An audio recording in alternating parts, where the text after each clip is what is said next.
గురుగారు ఓంకారంతో class start చేస్తారు. గురుగారి నుంచి వచ్చే ఓంకారమే మనందరికీ ఆశీర్వాదం. అందరూ దయచేసి కూర్చోండి, ఎవరి ప్లేస్ లో వాళ్ళు.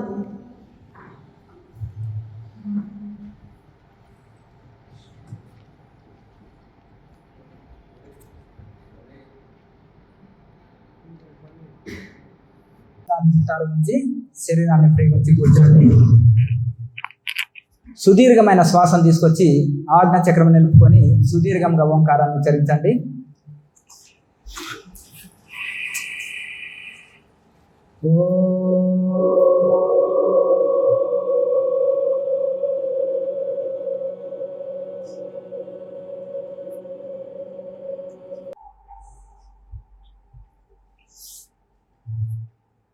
విశ్వవ్యాపకమైన భగవంతుడికి శాస్త్రంగా ప్రణమిల్లుతూ విశ్వ గురు పరంపరకి మరియు క్రియాయోగ గురు పరంపరకి శాస్త్రంగా ప్రణమిల్లి మీ అందరి హృదయంలో ఉన్న చైతన్య రూపంలో ఉన్న పరమాత్మకి ప్రణమిల్లి నేరుగా మన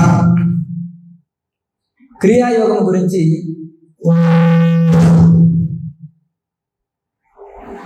క్రియాయోగం పైన 4 మాటలు మాట్లాడుకొని నేరుగా మనము సాధనలోకి ప్రవేశించుదాము.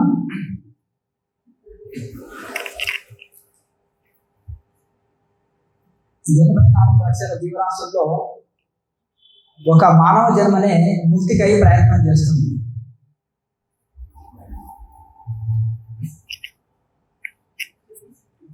ఆ ముక్తి మార్గము, మోక్ష మార్గము క్రియాయోగము.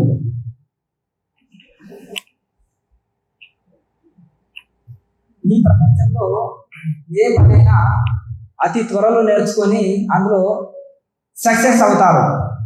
కానీ ఒక్క మనసును నిలపడమే చాలా కష్టం మనుషులకు. అవునా కాదా?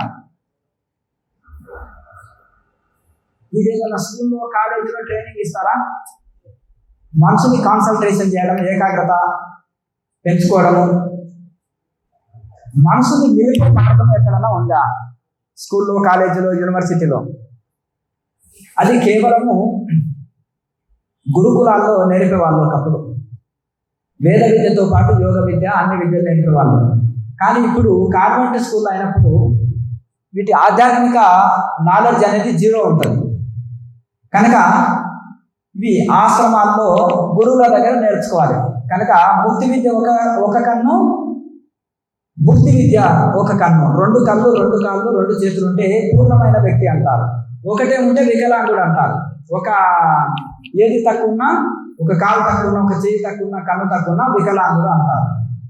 మరి ఈ 2 మనకు పరిపూర్ణంగా ఉండాలంటే ముక్తి విద్య, భుక్తి విద్య.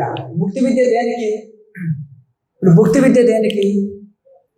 మన జీవనం ప్రపంచంలో బ్రతకడానికి, మంచిగా హాయిగా, సుఖంగా, సౌకర్యంగా, ఆనందంగా జీవించడం కోసము భుక్తి విద్య అవసరం. మరి పరిపూర్ణమైన ఆనందంగా జీవించాలన్నా ఇప్పుడంతా మీరు పర్మనెంట్ హ్యాపీనెస్లో ఉన్నారా? చెప్పండి. పర్మనెంట్ హ్యాపీనెస్లో ఉన్నారా? Temporary happiness. ఈ ఉద్యోగాలు కూడా టెంపరీ. దీనికి రిటైర్మెంట్ అనేది ఒకటి ఉంటుంది. మరి మనకు పర్మనెంట్ ఉద్యోగం కావాలి, అదే మోక్షం. అన్ని ఖాళీలే. ఇందులో అయితే చదువుకున్న అర్హత పొందినా కానీ ఖాళీలు ఉండవు. మళ్ళీ నెక్స్ట్ అవకాశం ఉంటుంది. మీరు అర్హులే కానీ నెక్స్ట్ ఉంటుందని ఉంటుంది. కానీ అందులో అన్ని ఖాళీ. పుష్పక విమానంలో 1,00,000 మంది కూర్చుని ఒక సీటు ఖాళీ అన్నట్టు మోక్ష మార్గంలో అన్ని ఖాళీలే ఉంటాయి. కనుక దీనికి భుక్తి విద్య, ముక్తి విద్య 2 ఉండాలి మనకు. కానీ చాలా మనం, ఎందుకంటే మన పిల్లల్ని అమెరికా వెళ్ళి కూడా చదివిస్తుంటాం, ఇంకా పెద్ద పెద్ద యూనివర్సిటీల్లో చదివిస్తుంటాం, పెద్ద పెద్ద స్కూళ్ళల్లో చదివిస్తుంటాం. మంచి విద్య రావాలని. మంచి విద్య వలన ఏంటిది? మంచి ఉద్యోగం సంపాదించుకుంటాడు, మంచిగా లైఫ్లో సెటిల్ అవుతారని. కానీ మనం ఎవరైనా అన్నిటి గురించి ఆలోచిస్తున్నాము. కారు, బిల్డింగు, డబ్బులు, అన్నిటి గురించి, హోదా, గౌరవం అన్నీ ఆలోచిస్తున్నాం. కానీ ఎప్పుడైనా నేను జీవితంలో శాంతిగా జీవించాలి. సంపదలు ఎక్కువ ఉండి కూడా శాంతి లేకపోతే లాభం ఏమిటి? అశాంతస్య కుత సుఖం. భగవద్గీతలో అశాంతి కలిగిన వాళ్ళకు సుఖం ఎక్కడి? సుఖం లేనప్పుడు జీవితం దేనికి? సుఖం అంటే ఎట్లకెళ్ళి వస్తుంది? పరిపూర్ణ సుఖం, పరిపూర్ణ ఆనందం ఎట్లా వస్తుంది? ఇప్పుడు మనం ఏమంటాం ఉద్యోగమే మనకు టార్గెట్, ఉద్యోగమే మనకు ఇంకా ఉంటే అన్ని సెటిల్ అనుకుంటాం, అంతేనా? కొంతమంది పెళ్లి అంత ఈజీగా సంబంధాలు కుదరవు, పెళ్లి అయితే చాలు ఇంకా అంత హ్యాపీ అనుకుంటారు. పిల్లలు కాని వాళ్ళకి ఏముంటుంది అంటే పిల్లలు అయితే చాలు ఇంకా అంత హ్యాపీ అంటారు, అవునా కదా? ఉద్యోగం లేని వాళ్ళకు నేను మంచి ర్యాంక్ సంపాదించుకుంటే చాలు అంటారు స్టూడెంట్. అది తర్వాత మంచి ఉద్యోగం వస్తే చాలు అనుకుంటారు. ఉద్యోగం వస్తే సరిపోతుందా? అందులో కూడా ఒత్తిళ్ళు ఉంటాయి, ప్రెజర్స్ ఉంటాయి. విద్యార్థి ఒక రకమైన ఒత్తిడి, ఉద్యోగికి ఒక రకమైన ఒత్తిళ్ళు, అలాగే వ్యాపారంలో ఒక రకమైనవి, ఫ్యామిలీలో ఒక రకమైన ఒత్తిళ్ళు, అన్ని ఒత్తిళ్ళు ఎక్కువైనవి. ఇంత టెక్నాలజీ పెరిగి ఇంత మిషనరీ వ్యవస్థ వచ్చింది, సుఖ సౌకర్యాలు అయినప్పటికీ కూడా మనుషులు చాలా ప్రెజర్కి లోన్ అవుతున్నారు, ఒత్తిళ్లకు లోన్ అవుతున్నారు. ఖర్చులు పెరిగినాయి, ఆదాయం పెరిగింది, ఖర్చులు ఇంకా ఎక్కువ పెరిగినాయి. పూర్వకాలంలో ఖర్చులు చాలా తక్కువ ఉంటుండే, కానీ ఇప్పుడు ఆదాయం కొంత పెరిగింది వాస్తవమే, కానీ దానికి మించి ఖర్చులు అయినాయి. అనేక రకాల విద్యా వైద్యానికి చాలా ఖర్చులు అవుతున్నాయి. ఇప్పుడు ఈ రెండింటిలోనే డబ్బులన్నీ పోతున్నాయి. పిల్లల్ని చదివించడంలో, ఆరోగ్య సమస్యలకు ఇవన్నీ ఎక్కువ ఖర్చు అవుతుంది. కనుక ఇవన్నీ కూడా ఇవన్నీ వచ్చే ఒత్తిళ్ళన్నీ తట్టుకోవాలంటే, మనం ఆరోగ్యంగా జీవించాలంటే తప్పకుండా యోగం శరణం గచ్చాలి, ధ్యానం శరణం గచ్చాలి. ఎందుకంటే ఇప్పుడు మనం అన్నిటి గురించి ఆలోచిస్తున్నాం, మన ఆరోగ్యం కోసం ఆలోచిస్తలేరు, అలాగే ఎవరి ఆరోగ్యం కోసం వాళ్ళు ఆలోచిస్తలేరు, ఎవరి మనశ్శాంతి కోసం వాళ్ళు ఆలోచించడం లేదు. మిగతా అన్నింటికి టైం ఉంది, టైం ఇస్తున్నాం ఎంతైనా. కనుక మన ఆరోగ్యం కోసం, మన మనశ్శాంతి కోసము, మన శాంతి కోసం, మన ముక్తి కోసము ఉదయం 1 గంట, సాయంత్రం 1 గంట తప్పనిసరి మనము సమయం కేటాయించాలి. దీనికి రూపాయి ఖర్చు లేదు, ఎక్కడ పరిగెత్తనక్కడ లేదు. మన ఇల్లు ధ్యానం చేసుకుంటే మన ఇల్లే హిమాలయంగా మారుతుంది, ఇల్లే ధ్యాన మందిరంగా మారుతుంది. మనం కూర్చున్న దగ్గర తరించవచ్చు. ఆన్లైన్లో ఆర్డర్ ఇస్తే మన ఇంటికి ఏదైనా వస్తుంది, అంతేనా కదా? ఏదైనా వస్తుంది ఇంటికి. కానీ మనము మెడిసిన్ కొనగలం, ఆరోగ్యాన్ని కొనగలం. మెడిసిన్ వాడినప్పుడే ఆరోగ్యం పోతుంది. పక్క వాళ్ళు మెడిసిన్ వాడితే మన ఆరోగ్యం పోదు. పక్క వాళ్ళు ధ్యానం చేస్తే వాళ్ళకు మోక్షం వస్తుంది, మనకు కాదు. పక్క వాళ్ళు చదివితే వాళ్ళకు ఉద్యోగం వస్తుంది, మనకు కాదు. ఎవరి కోసం వాళ్ళే చేయాలి, ఎవరికెవరు ముక్తి కలిగించలేరు. తండ్రి రుణము కుమారుడు తీరుస్తాడు అప్పులుంటే. లేదు మా తండ్రి మా చదువుల కోసం, మా కోసమే కష్టపడ్డాడు కదా, కానీ తండ్రికి మోక్షం కలిగిస్తాడా కుమారుడు? మరి మోక్షంకై ఎవరికి వాళ్ళు సాధన చేసుకోవాలి.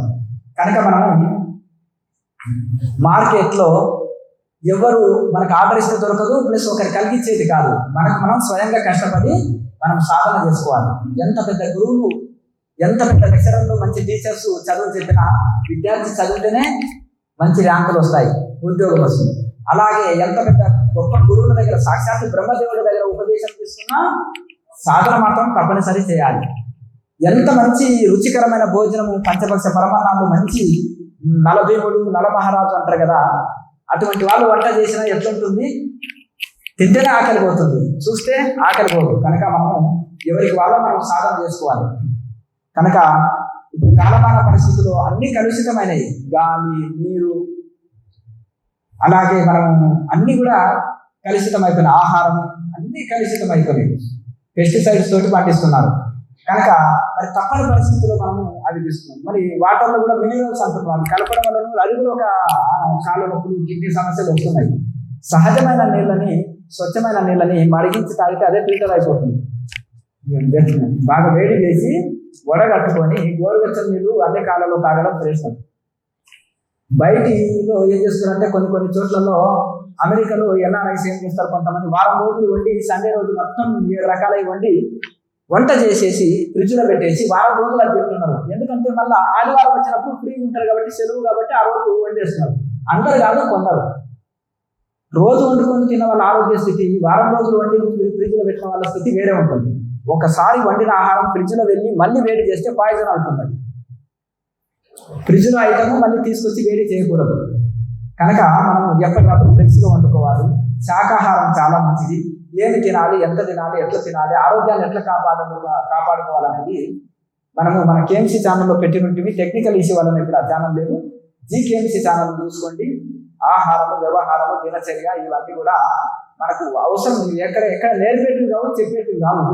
కనుక ఇది ఆహారానికి సాధనకి ఏమి లింక్ ఉందంటే, భగవద్గీతలో కృష్ణ పరమాత్మ కర్మయోగం నుంచి మోక్ష యోగం వరకు చెప్పారు. కర్మయోగం నుంచి స్టార్ట్ అయ్యి మోక్ష యోగం వరకు చెప్పారు, 18 యోగాలు. అందులో ఆరోది ధ్యాన యోగం గురించి చెప్పారు. ఆత్మ సంయమ యోగం అంటే ధ్యాన యోగం. ఇది ఒకటి ఉన్నప్పుడు ఇంట్లో యోగి ఎట్లా కూర్చోవాలి, ఎట్లా మాట్లాడాలి, ఎట్లా ఫోన్ చేయాలి, ఎట్లా పడుకోవాలి, ఎట్లా వ్యవహారాలు నడపాలి, ఎట్లా సంసారంలో ఉండి ఎట్లా మనం తరించాలి. కురుమో అంగానే సర్వశ అంటారు స్థితప్రజ్ఞుడు, యోగి, జ్ఞాని. తాబేలు లాక్కుంటారు. తాబేలకు అవయవాలకు అవసరం ఉన్నప్పుడు నడిచిపోతే, లేనప్పుడు లోపలికి లాక్కొని చక్కగా ఉంటుంది. అలాగే స్థితప్రజ్ఞుడు కూడా అంతర్ముఖం చేసుకొని ఉంటారు. వ్యవహారాలు నడిపినప్పుడు అన్ని పనులు చక్కబెడుతూ, కనుక మనం ఈ ప్రాపంచిక జీవితంలో అన్ని పనులు చక్కబెట్టుకున్న తర్వాత మళ్ళీ అంతర్ముఖమై మనల్ని మనం మిస్ అవుతున్నాం. కనుక ఈ కర్మయోగం వలన కుటుంబం చక్కగా ఉంటుంది, సమాజంకి మేలు జరుగుతుంది. ఈ ధ్యాన యోగం వలన మనం తరిస్తాం. కనుక ఏది మిస్ కావద్దు. కర్మయోగం చేయాలి, ధ్యాన యోగం. 2 కళ్ళు 2 కాళ్ళు 2 చేతులు లాగా బ్యాలెన్స్ చేస్తూ పోతుండాలి. దేన్ని మనము నిర్లక్ష్యం చేయకూడదు. కనుక ఇప్పుడు ఈ ధ్యాన యోగము, ధ్యానంతో మోక్షము, ధ్యానంతో జ్ఞానము, జ్ఞానంతో మోక్షము. మరి ఆ ధ్యానం కుదరాలంటే మామూలుగా కూర్చొని ట్రై చేస్తే కుదురుతుందా, వస్తుందా చెప్పండి? మామూలుగా కళ్ళు మూసుకొని కూర్చుంటే మనసు ఏకాగ్రత చెందుతుందా? ఎక్కడెక్కడో పరిగెత్తుతుంది. కొంతమంది జపమాల చేస్తుంటారు 20 సంవత్సరాల నుంచి. మాల చేతిలో తిరుగుతుంది, 4 నోట్లో తిరుగుతుంది, మనసు ప్రపంచమంతా తిరుగుతుంది. కొంతమంది 20, 30, 40 సంవత్సరాల నుంచి పూజలు చేస్తుంటారు, ఉపవాసాలు, వ్రతాలు, నోములు ఇవన్నీ చేస్తుంటారు. మనసు ఎప్పుడన్నా నిలిచిందంటే మనసు నిలుగుతుంది స్వామిజీ అంటుంటారు. అమ్మగారులు ఎంతో మంది చెప్తుంటారు, నేను 40 ఏళ్ళ నుంచి పూజలు స్వామి, నేను 50 ఏళ్ళ నుంచి. పెద్ద పెద్ద విఐపీల వాళ్ళు కూడా ఉంటారు కదా, కుటుంబం నుంచి వచ్చిన వాళ్ళు కూడా అమ్మగారు చెప్పిన వాళ్ళు ఉన్నారు.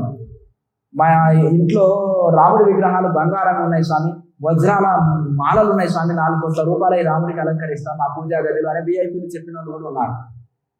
చక్కగా వజ్ర శివలింగంతో నేను పూజిస్తాను స్వామి అనేటోళ్ళు కూడా ఉన్నారు. కానీ మనసు నిలుస్తుందా? మరి ఎందుకు నిలుస్తలేదు? సాధన లేకపోవడం ఒకటి, వైరాగ్యంలో కొరత ఒకటి, మనసు ప్రపంచ ఆకర్షణ ఉంటుంది, కోరికల భయం ఉంటుంది, దాన్ని కంట్రోల్ పెట్టకపోవడం. సమస్య ఉంది ఈ ప్రపంచంలో, దానికి పరిష్కారం ఉంటుంది. వెహికల్ని కంట్రోల్ చేయాలంటే బ్రేక్ ఉండాలి, టీవీని కంట్రోల్ చేయాలంటే రిమోట్, అంతే కదా. మరి మైండ్ కంట్రోల్ చేసే టెక్నిక్ ఎక్కడ ఉందా చెప్పండి? ప్రాణాయామ టెక్నిక్, అదే బ్రీతింగ్ టెక్నిక్. ఆ ప్రాణాయామ టెక్నిక్ మనసే శ్వాస, శ్వాసే మనసు. కనుక ఈ యొక్క శ్వాసక్రియ ద్వారా మనసుని కంట్రోల్ చేసేసి చక్కగా ఇదవుతుంది, కంట్రోల్ అవుతుంది. అర్థమైందా? అట్లా ఈ యొక్క అమ్మ ఈశ్వరమ్మ గారు, మీరు ఏదో పేరు రాయించుకున్నట్టున్నారు, కూర్చుంటే ఎట్లా? నిలబడండి అటువైపు, మంచి అందరిని లైన్లో కూర్చోబెట్టండి, చక్కగా ఇది చేయండి. ఇక్కడ వాలంటీర్లో కూడా ముందుగా పేర్లు రాయించుకోవాలి. ఎవరైనా రాయించుకుంటే అవకాశం ఉంటుంది. ఎందుకంటే మాకు కూడా లిస్ట్ ఉంటుంది కదా, ఇక్కడ ఎవరెవరు వస్తున్నారు ఇదని. కనుక ఆ రకంగా మనకు ఇది అయితే మనం కోరేది వాలంటీర్ సర్వీస్ ఒకటే మీ నుంచి ఆశించేది. ఏమిటి? మీరు చక్కగా వచ్చేసి క్లాసులో మనకు వాలంటీర్లు ఏంటి కార్యక్రమాలు నడుస్తాయా చెప్పండి? నడవవు. కనుక అందరూ వాళ్ళకి ఒక ప్రోగ్రాం జరగాలంటే దీని వెనక వంటలు చేయాలి, ఇవన్నీ చూసుకోవాలి, తర్వాత అన్నీ ఉంటాయి, కార్యక్రమాలు చాలా ఉంటాయి, ఒక 10 మంది అవసరం పడుతుంది. కనుక చక్కగా ఈ రకంగా మీరు కూడా ప్రతి ఒక్కరు కూడా సహకరించాలి. కనుక ఆ రకంగా మనకు ఈ యొక్క ప్రతి సమస్యకు ఒక పరిష్కారం ఈ ప్రపంచంలో ఉన్నట్టు ప్రతి ఒక్క ఇప్పుడు మనసులో ఏకాగ్రత చెందాలంటే, మనసు కూడా దైవంలో లీనం కావాలంటే దానికి ఒక టెక్నిక్ ఉంటుంది. ఆ టెక్నిక్ లేకుండా మనము ఎట్టి వాళ్ళైనా పూజలు చేసినా మనసు నిలవదు. అంతేనా? మనసు నిలుస్తుందా చెప్పండి? ఎటువంటి వాళ్ళు కూడా మనకు ధ్యానం చేసినా నిలవదు, ఎవరికి నిలవదు. ఏదైనా మనము గురువు లేనిదే గురుతెట్లు తెలుసును, అర్జునికైనా వాని అబ్బకైనా తాళం చేయలేక తలుపెట్ల వచ్చునా విశ్వదాభిరామ వినురవేమ. అంటే తాళం చేయలేదు తలుపు రాదు. అలాగే అజుడు అంటే ఎవరు? బ్రహ్మదేవుడు. వాళ్ళ అబ్బ అంటే ఎవరు? అబ్బ అంటే తండ్రి. తండ్రి అంటే విష్ణుమూర్తి. విష్ణుమూర్తి నాభి నుంచే కదా బ్రహ్మదేవుడు ఉద్భవించింది, అంతేనా? కనుక ఆ విష్ణుమూర్తి కానీ అంటే బ్రహ్మదేవుడు కానీ వాళ్ళ తండ్రి గారైన విష్ణుమూర్తి కానీ వాళ్ళకే మనసు నిలవదు అని అంటున్నారు. కనుక ఆ రకంగా మనము దాని వలన మనము కొంత నేర్చుకున్న తర్వాత మీదే బాధ్యత ఉంటుంది. ఇప్పుడు స్కూల్కి వెళ్తాము, మనం చదువుకున్న తర్వాత మనమే కష్టపడి చదవాలి, నేర్చుకున్న తర్వాత పాఠాలు చెప్తారు, మళ్ళీ దాన్ని మనం ప్రిపేర్ కావాలి, మళ్ళీ చక్కగా ఇంటికి వచ్చి హోంవర్క్ చేసుకోవాలి, కష్టపడాలి, చదవాలి. అందరికీ ఒకరే శిక్షణ ఇచ్చినప్పటికీ కూడా ఒకరు కలెక్టర్ అవుతారు, ఇంజనీర్ అవుతారు, డాక్టర్ అవుతారు, ఒకరు ఏమీ కాదు. కనుక మనలో శ్రద్ధ లోపం. ఇక్కడ శ్రద్ధవాన్ లభతే జ్ఞానం. శ్రద్ధతోటి ఏదైనా ప్రపంచంలో మనకు ఏదైనా లభిస్తుంది. ఈ ప్రపంచంలో ఒక కౌశికుడు అనే సామాన్య రాజు బ్రహ్మర్షి విశ్వామిత్రగా ఎట్లా మారారు, బ్రహ్మర్షికి ఎట్లా మారారు, సామాన్య కౌశిక రాజు. వశిష్ఠుల వారి దగ్గర వశిష్ఠుల వారు ఉన్నారు. వశిష్ఠుల వారు దగ్గర కామధేను ఉంది. ఆ కామధేను ద్వారా వాళ్ళు ఎంతో గొప్ప 1,00,000 మందికి భోజనం పెట్టారు. ఈయన రాజుగా ఉన్నారు కౌశికుడు, 1,00,000 మందికి భోజనం పెట్టారు. ఆ గోవుని బలవంతంగా తోలుకొని, నేను రాజుని కదా అని నేను తోలుకొని పోతుంటే ఆ కామధేనువు ఆ 1,00,000 మంది సైన్యాన్ని ఓడించింది. అబ్బా, మేము జన్మలో తినని భోజనం పెట్టింది, దాన్ని తోలుకొని దొంగిలించాలని చూస్తే 1,00,000 మంది సైన్యాన్ని ఓడించింది. ఏమబ్బా ఈ శక్తి? ఓహో, ఈ యొక్క వశిష్ఠుల వారి తపోశక్తి కామధేను కనుక, ఓహో తపస్సు ద్వారా ఇది పొందారా అంటే, నాకు భుజబలం ఉంది, జనబలం ఉంది, యవ్వన బలం ఉంది, విద్యా బలం ఉంది. ఇది మన విద్యా బలం ఉంది అంటే అస్త్ర శస్త్ర సమస్త వాటి మీద విద్యా బలం ఉంది, బుద్ధి బలం ఉంది. మరి నేను ఎక్కడ వదిలిపోయాను? ఆ వశిష్ఠుడి దగ్గర ఉండే బలం ఏంటి? దైవ బలం. అందుకనే బ్రహ్మ తేజం నుంచి వచ్చిన బలమే నిజమైన బలము, ఈ మిగతా బలాలన్నీ ఒట్టివి అనుకొని, మరి ఆ బ్రహ్మ తేజం నుంచి నేను బలం పొందాలంటే ఏం చేయాలి? తపస్సు చేయాలి అని తపస్సు చేశాడు. కాకపోతే చాలా గొప్ప బాగా తపస్సు చేశాడు, కానీ కొంత అతను ఇంకా టోటల్గా ఇంద్రియాల కంట్రోల్ లేక కొన్నిసార్లు అతను ఫెయిల్ అవుతూ వచ్చాడు. లేకపోతే కోపాన్ని కంట్రోల్ చేసుకోలేక వాగ్దానాలు చేస్తూ గొప్పవాడు, వీరుడు, శివుడు అంటే వరాలు ఇచ్చుకుంటూ పోవడం వలన, కొన్ని అహంకారాన్ని కంట్రోల్ చేసుకోలేక కొన్ని రకాల్లో అయినా కొన్ని మిస్టేక్స్ వలన ఎక్కువ టైం పట్టింది. తర్వాత వశిష్ఠుడు వారి సలహాలు తీసుకొని ఆయన సాధన ఎప్పుడైతే చేశారో అప్పుడు ఆశ్చర్యకాలంలోనే తరించారు. కనుక ఒక గృహిణిగా ఉన్న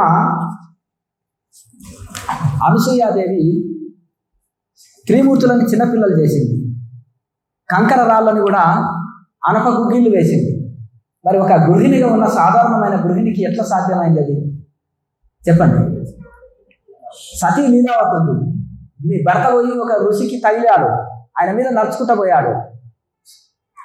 ఇంత అహంకారమా అంటే, ఆయన కళ్ళు లేవు, శరీరము మొత్తము రోగంతో ఇది ఉంది, నీవు సూర్యుడు వచ్చే లోపల నువ్వు దేహం వదులుగాక అని అంటాడు. ఆ సూర్యుడే రాకుండా గాక అని సతీ లీలావతి గారు ఎదురు శాపం చేసి, మరి సూర్యుడు రాకుంటే స్తంభించిపోతాయి లోకాలు, ఎట్లా నడుస్తాయి చీకట్లో చెప్పండి? మరి ఆ రకంగా అప్పుడు ఆమెని ఋషులంతా ప్రాధేయపడి, దేవతలంతా ప్రాధేయపడి, నీ భర్తకు ఆ శరీరం పోయినా కొత్త శరీరం వస్తుందని ఇది చేయడం వలన మళ్ళీ ఆ రకంగా ఇదైంది. అంటే ఒక మామూలు గృహిణికి ఎట్లా సాధ్యమైంది? ఆమె ఎవరి శిశురాలు? అనసూయాదేవి శిశురాలు సతీ లీలావతి. అట్లా ఈ రకంగా మరి గొప్ప గొప్ప గృహిణులు కూడా ఎందుకు ఇట్లా సాధ్యమైంది? కబీర్ దాసు, చదువురాని కబీర్ దాసు దోహాల రూపంలో ఎంతో జ్ఞానం అందించారు. చనిపోయినప్పుడు కూడా ఆయనని కొంచెము కులమతాలని పాటించినప్పుడు ఆయన పూలుగా మారిపోయారు. శివ మీద కప్పిటి తీస్తే పూలు మారిపోయారు. ఒకరు సమాధి చేశారు, ఒకరు అగ్ని సంస్కారం చేశారు. అంటే ఒక చదువు రాని మామూలు ఒక చేనేతకారుడు, చాలా కడు బీదవారు, ఒక కబీర్ దాసుగా ఒక ఋషిగా ఎట్లా ఎదిగారు? ఒక చెప్పులు కుట్టే రవిదాసు ఎవరు? కబీర్ దాసు శిష్యుడు. మీరాబాయి ఎవరు? రవిదాసు శిష్యురాలు. కనుక మరి ఎందుకు అంత ఒక మహారాణి కూడా ఇతని దగ్గర చెప్పులు కుట్టే వారి దగ్గర శిష్యరికం ఎందుకు చేసింది? అప్పటి కబీర్ దాసు లేరు, మహాసమాధి చెందారు. రవిదాస్ దగ్గర ఆమె శిష్యరికం చేసింది కాశీలో. తర్వాత బృందావనం వెళ్ళి తపస్సు చేసింది. ఆమెకి కృష్ణ పరమాత్మ గానం పాట పాడితే వచ్చి నాట్యం ఆడేవారు, అంత భక్తి. సూరదాసుకు కళ్ళు లేవు, కృష్ణుడు వచ్చి నాట్యం ఆడేదానం. అంటే ఒక గుడ్డివాడైన సూరదాసు, చదువు రాని సూరదాసుకి మరి ఎందుకు అంత ఇది అంటే భక్తి ప్రధానం, సమర్పణ, శరణాగతి, సాధనలు ఇవి చాలా ముఖ్యం. అట్లా ఈ విధంగా ఈ యొక్క ఒక్కొక్కటి ఒక ఇటువంటి కథలు ఎన్నో ఉంటాయి. ఇప్పుడు ఒక మహారాష్ట్ర దేశంలో 1400 సంవత్సరాల హఠయోగం ద్వారా శరీరాన్ని రక్షించుకుంటారు వారు. కానీ హఠయోగంతో అహంకారమే వచ్చింది తప్ప ఆయనకు ఆత్మజ్ఞానం కలగలేదు. అదే జ్ఞానదేవుడి దగ్గరికి ఆయన పులి మీద వస్తారు, ఈయన గోడ మీద వెళ్ళిపోతాడు. జడమైన గోడని ఇలా తట్టితే అది గోడ వెళ్ళిపోతుంది. అప్పుడు ఆయన ఓహో, ఈ చిన్న 16 ఏళ్ల బాలుడు గోడ మీద ఆకాశంలో వస్తున్నాడు, నేను ఆ పులి నోరు కట్టేసి నేను ఇట్లా రాగలుగుతున్నాను, మరి ఎట్లా ఇది సాధ్యమైంది అన్నప్పుడు ఆయన ఇంత ఆత్మజ్ఞానం ఉంది, ఇంత అష్టసిద్ధులు ఉండి కూడా వీళ్ళు ఇంత అమాయకుల్లాగా ఉన్నారు. ఓహో, నాలో అహంకారం పెరిగింది, 1400 సంవత్సరాల ఆయుష్ ఉంది, నాకు గొప్ప వీరుని అని అనుకున్నప్పుడు ఆయన వాళ్ళ చెల్లెల ద్వారా ఈ యొక్క యోగ మార్గాన్ని ఉపదేశింపజేస్తారు జ్ఞానదేవుడు. వాళ్ళ ఇంట్లో నలుగురు కూడా ఆత్మజ్ఞానమే. 22 సంవత్సరాలే సజీవ సమాధి అయ్యారు. వాళ్ళు జీవించింది నలుగురు కూడా 22 సంవత్సరాలే. 3 అన్నదమ్ములు, 1 చెల్లెలు. కనుక మరి ఇంత చిన్న వయసులో ఎందుకు 16 ఏళ్ళ వయసులోనే అష్టసిద్ధులు పొందారు, ఎన్నో గ్రంథాలు రాశారు, ఎంతో ఖ్యాతి పొందారు. ఎట్లా సాధ్యం అంటే వయసుతో సంబంధం లేదు. ధ్రువుడు, ప్రహ్లాదుడు, మార్కండేయుడు, వీళ్ళందరూ కూడా, ఉపమన్యువు, వీళ్ళందరూ కూడా వయసుతో సంబంధం లేదు. స్త్రీయా పురుషుడా అని భేదం లేదు, లింగ భేదం లేదు. ఎవరైతే అన్నం తింటారో వాళ్ళు ఆకలి పోతుంది, ఎవరు సాధన చేస్తారో వాళ్ళకు మోక్షం వస్తుంది. కనుక ఇది సాధనతోటి సంబంధం తప్ప ఇక వేరే మార్గం లేదు. కనుక ప్రతి ఒక్కరు ఎవరు సాధన చేస్తే నేను తరిస్తాను అంటే, లాహిరి మహాశయ, మన గురు పరంపరలో లాహిరి మహాశయ గారు, వారు ఒక ఆర్మీలో ఉద్యోగం చేసేవాళ్ళు. పెద్ద ఆఫీసర్ ఉదయం కాదు, మామూలు చిన్న ఉద్యోగమే. మరి వారు దేహం వదిలిన 3వ రోజు కూడా శరీరంతో వచ్చారు. మరి ఎట్లా సాధ్యమైందని కాష్టాపం చేశారు వారిని, శరీరాన్ని కూడా. బ్రాహ్మణ ఆచారం ప్రకారము సమాధి చేయమంటే వాళ్ళకు కొద్దిగా నెగ్లెక్ట్ ఉంటుంది. ఎంత యోగీశ్వరుడు అయినా వాళ్ళ భార్యలు మా ఆయన్నే కదా అనే చనం ఉంటుంది. అప్పుడు ఆయనని సమాధి చేసిన, కాష్టాపం చేసినాక శరీరం ఉండదు. అయినా మళ్ళీ 3వ రోజు శరీరంతో వచ్చారు, శిష్యులకు దర్శనం ఇచ్చారు. ధనమానంద స్వామి రైల్వేలో జాబ్ చేస్తూ కూడా మరి 2-3 శరీరాలతోటి గురు పౌర్ణమి రోజు కలకత్తాలో, కాశీలో, ప్లస్ ఈ యొక్క ఋషికేశిలో శిష్యులకు ఒకే దగ్గర సత్సంగం చెప్పేవారు. మరి ఎట్లా సాధ్యమైంది, ఎలా సాధ్యమవుతుంది చెప్పండి? నాగేంద్ర బహదూర్ మహాశయ ఆ గాలిలో ఉండి ధ్యానం చేసేవారు. రామ్ గోపాల్ మంజుదార్ గారు నిద్రని చేయించారు. ఒకరోజు నిద్రపోకపోతే కూడా ఎంత కష్టం. మరి ఎట్లా సాధ్యమైంది? ఒక గృహస్థ జీవితంలో కలకత్తా మహానగరంలో ఉంటూ, ఎంప్లాయీస్గా ఉంటూ వీళ్ళు ఎట్లా తరించారు? కాశీలో ఉంటూ లాహిరి మహాశయ, ప్రణవానంద స్వామి వీళ్ళంతా కాశీలో ఉన్నారు. మరి ఎట్లా సాధ్యమైందంటే సాధన సాధన సాధన. ఎవరికైనా ఎవరు సాధన చేస్తే, ఎవరు అన్నం తింటారో వాళ్ళు ఆకలి పోతుంది, ఎవరు ఔషధం తింటారో వాళ్ళ రోగం పోతుంది, ఎవరు సాధన చేస్తారో వాళ్ళు ముక్తాత్మలు అవుతారు. కాశీలో ఉన్నామా, అమెరికాలో ఉన్నామా, అయోధ్యలో ఉన్నామా, హిమాలయస్లో ఉన్నామా, హైదరాబాద్లో ఉన్నామా అని భేదం లేదు. ఇక్కడ స్త్రీ ఆ పురుషుల, చిన్నపిల్లల, పెద్దవాళ్ళ అనే భేదం కూడా లేదు. ఇన్ని కథలు చెప్పుకున్నాం మనం. మరి ఇక్కడ కనుక ఎవరు సాధన చేస్తారో వాళ్ళు తరిస్తారు. కనుక సాధన చేయకపోతే ఎవరికి ఏమీ దొరకదు. 1వ తరగతి చదివితే 1వ తరగతి జ్ఞానం, 10th చదివితే 10th జ్ఞానం, పీజీ చేస్తే పీజీ జ్ఞానం. మీరు 6 నెలలు సాధన చేస్తే 6 నెలల ఫలితమా చక్కగా ఆరోగ్యంగా ఉన్నామని అంటారు కొంతమంది యోగం. మళ్ళీ వదిలిపెట్టి ఆహార నియమాలు ఇవన్నీ పాటించకపోతే మళ్ళీ పూర్వస్థితికి వస్తారు. అట్లా ఇది సాధన కూడా ఎంత చేస్తే అంత ఫలితం పొందుతాం. ఇక సాధన గురించి కొన్ని ముఖ్యమైనవి చెప్పుకుందాం. ఇప్పుడు మనము మొదటిది 6 ముద్రలు చేసి ధ్యానం చేస్తే వెంటనే మనోలయం జరుగుతుంది. తాళవ్య క్రియ, చక్రస్మరణ, మహాముద్ర, నాభి క్రియ, ప్రాణాయామ, జ్యోతి ముద్ర, ధ్యానం. 7వది ధ్యానం. ఈ 6 ముద్రలు చేసి తర్వాత 7వది ధ్యానమే. డైరెక్ట్ ధ్యానం చేస్తే మనసు నిలవదు. ఒక కార్పెంటరు ఈ సాల సామాన్ తీసుకొస్తాడు, ఎందుకంటే చిన్న డోర్ చేయడానికి ఇంత సామాగ్రి ఎందుకు అంటారా? అయితే ఆ యొక్క ఒక వంట చేయడానికి చూడండి ఇంత పెద్ద లిస్టు రాస్తారు అమ్మగారు. గ్యాస్ లేనిది అవుతుందా వంట? చెప్పండి. కనీసం లైటర్ కూడా లేని గ్యాస్ వెలిగించలేము, పొయ్యి వెలిగించలేము. పాత్ర కావాలి, అందులో మసాలాలు కావాలి, కూరలు కావాలి, ముక్కలు కావాలి, ఇవన్నీ కావాలి. ఉట్టి కూరగాయలు తెచ్చిన చేయండి అంటే అంతేనా కదా? పచ్చి కూరగాయలు తిని ఉంటారా మీరు? చెప్పండి, ఉండరు. మరి కూర కావాలంటే అన్ని వస్తువులు కావాలి. కనుక అలాగే మరి ధ్యానం ముద్రాలంటే కూడా ఇవన్నీ 6 ముద్రలు చేసి ధ్యానం చేస్తే వెంటనే ధ్యానం కుదురుతుంది. అలాగే ఇప్పుడు మన శరీరంలో ఎన్ని చక్రాలు ఉన్నాయి? 7 ఉన్నాయా? కానీ మనకి ఇప్పుడు 6 చక్రాలతోటి సాధన సాగుతుంది. 6 చక్రాలలో మూలాధారం నుంచి ఆజ్ఞ చక్రం వరకే సాధన సమరం అంటారు. ఇది సాధన క్రియా భాన్ అంటాడు. దీన్ని వాని బా అని పలుకుతారు. ఇందులో విష్ణు అంటారు వాళ్ళు. మన విష్ణు అంటే బాణాన్ని క్రియాభాన్ అంటారు. క్రియాభాన్ అంటే క్రియా అంటే శ్వాసన బాణాలు కొడితే దుర్గుణాలనే కౌరవులు సరిపోతారు. అష్టాంగ యోగము పాండవులు, అరిషడ్ వర్గాలు, కౌరవులు. ఈ యొక్క అష్టాంగ క్రియాభాన శ్వాస అనే బాణాలతోటి మనలో ఉండే జన్మల కర్మలన్నీ గాలిపోతాయి. కనుక క్రియావాన్ అంటారు. మనం క్రియాయోగ సాధకుల్ని క్రియావాన్ అంటారు సంస్కృతంలో. కనుక మనము ఈ యొక్క మనం మలద్వారం నుంచి 1 ఇంచు పైన మూలాధార చక్రము, యూరినల్ స్థానంలో స్వాధిష్టాన చక్రము, నాభి మధ్యలో మణిపూరక చక్రము, ఛాతి మధ్యలో అనాథ చక్రము, కంఠ మధ్యలో విశుద్ధ చక్రము, కనుబొమ్మల మధ్యలో బొట్టు పెట్టుకున్న దగ్గర ఆగ్నేయ చక్రము, వాడు భాగం సహస్రారం. కానీ ఈ మూలాధారం నుంచి ఆగ్నేయ చక్రం వరకే సాధన సాగుతుంది. మనకి ఎవరికైతే ఎముకలు వీక్గా, బాడీ వీక్గా, అలాగే నీరసంగా, చాలా ఆరోగ్యము సరిగా లేదో వాళ్ళకి మూలాధార చక్రం చాలా వీక్గా ఉంది అని అర్థం.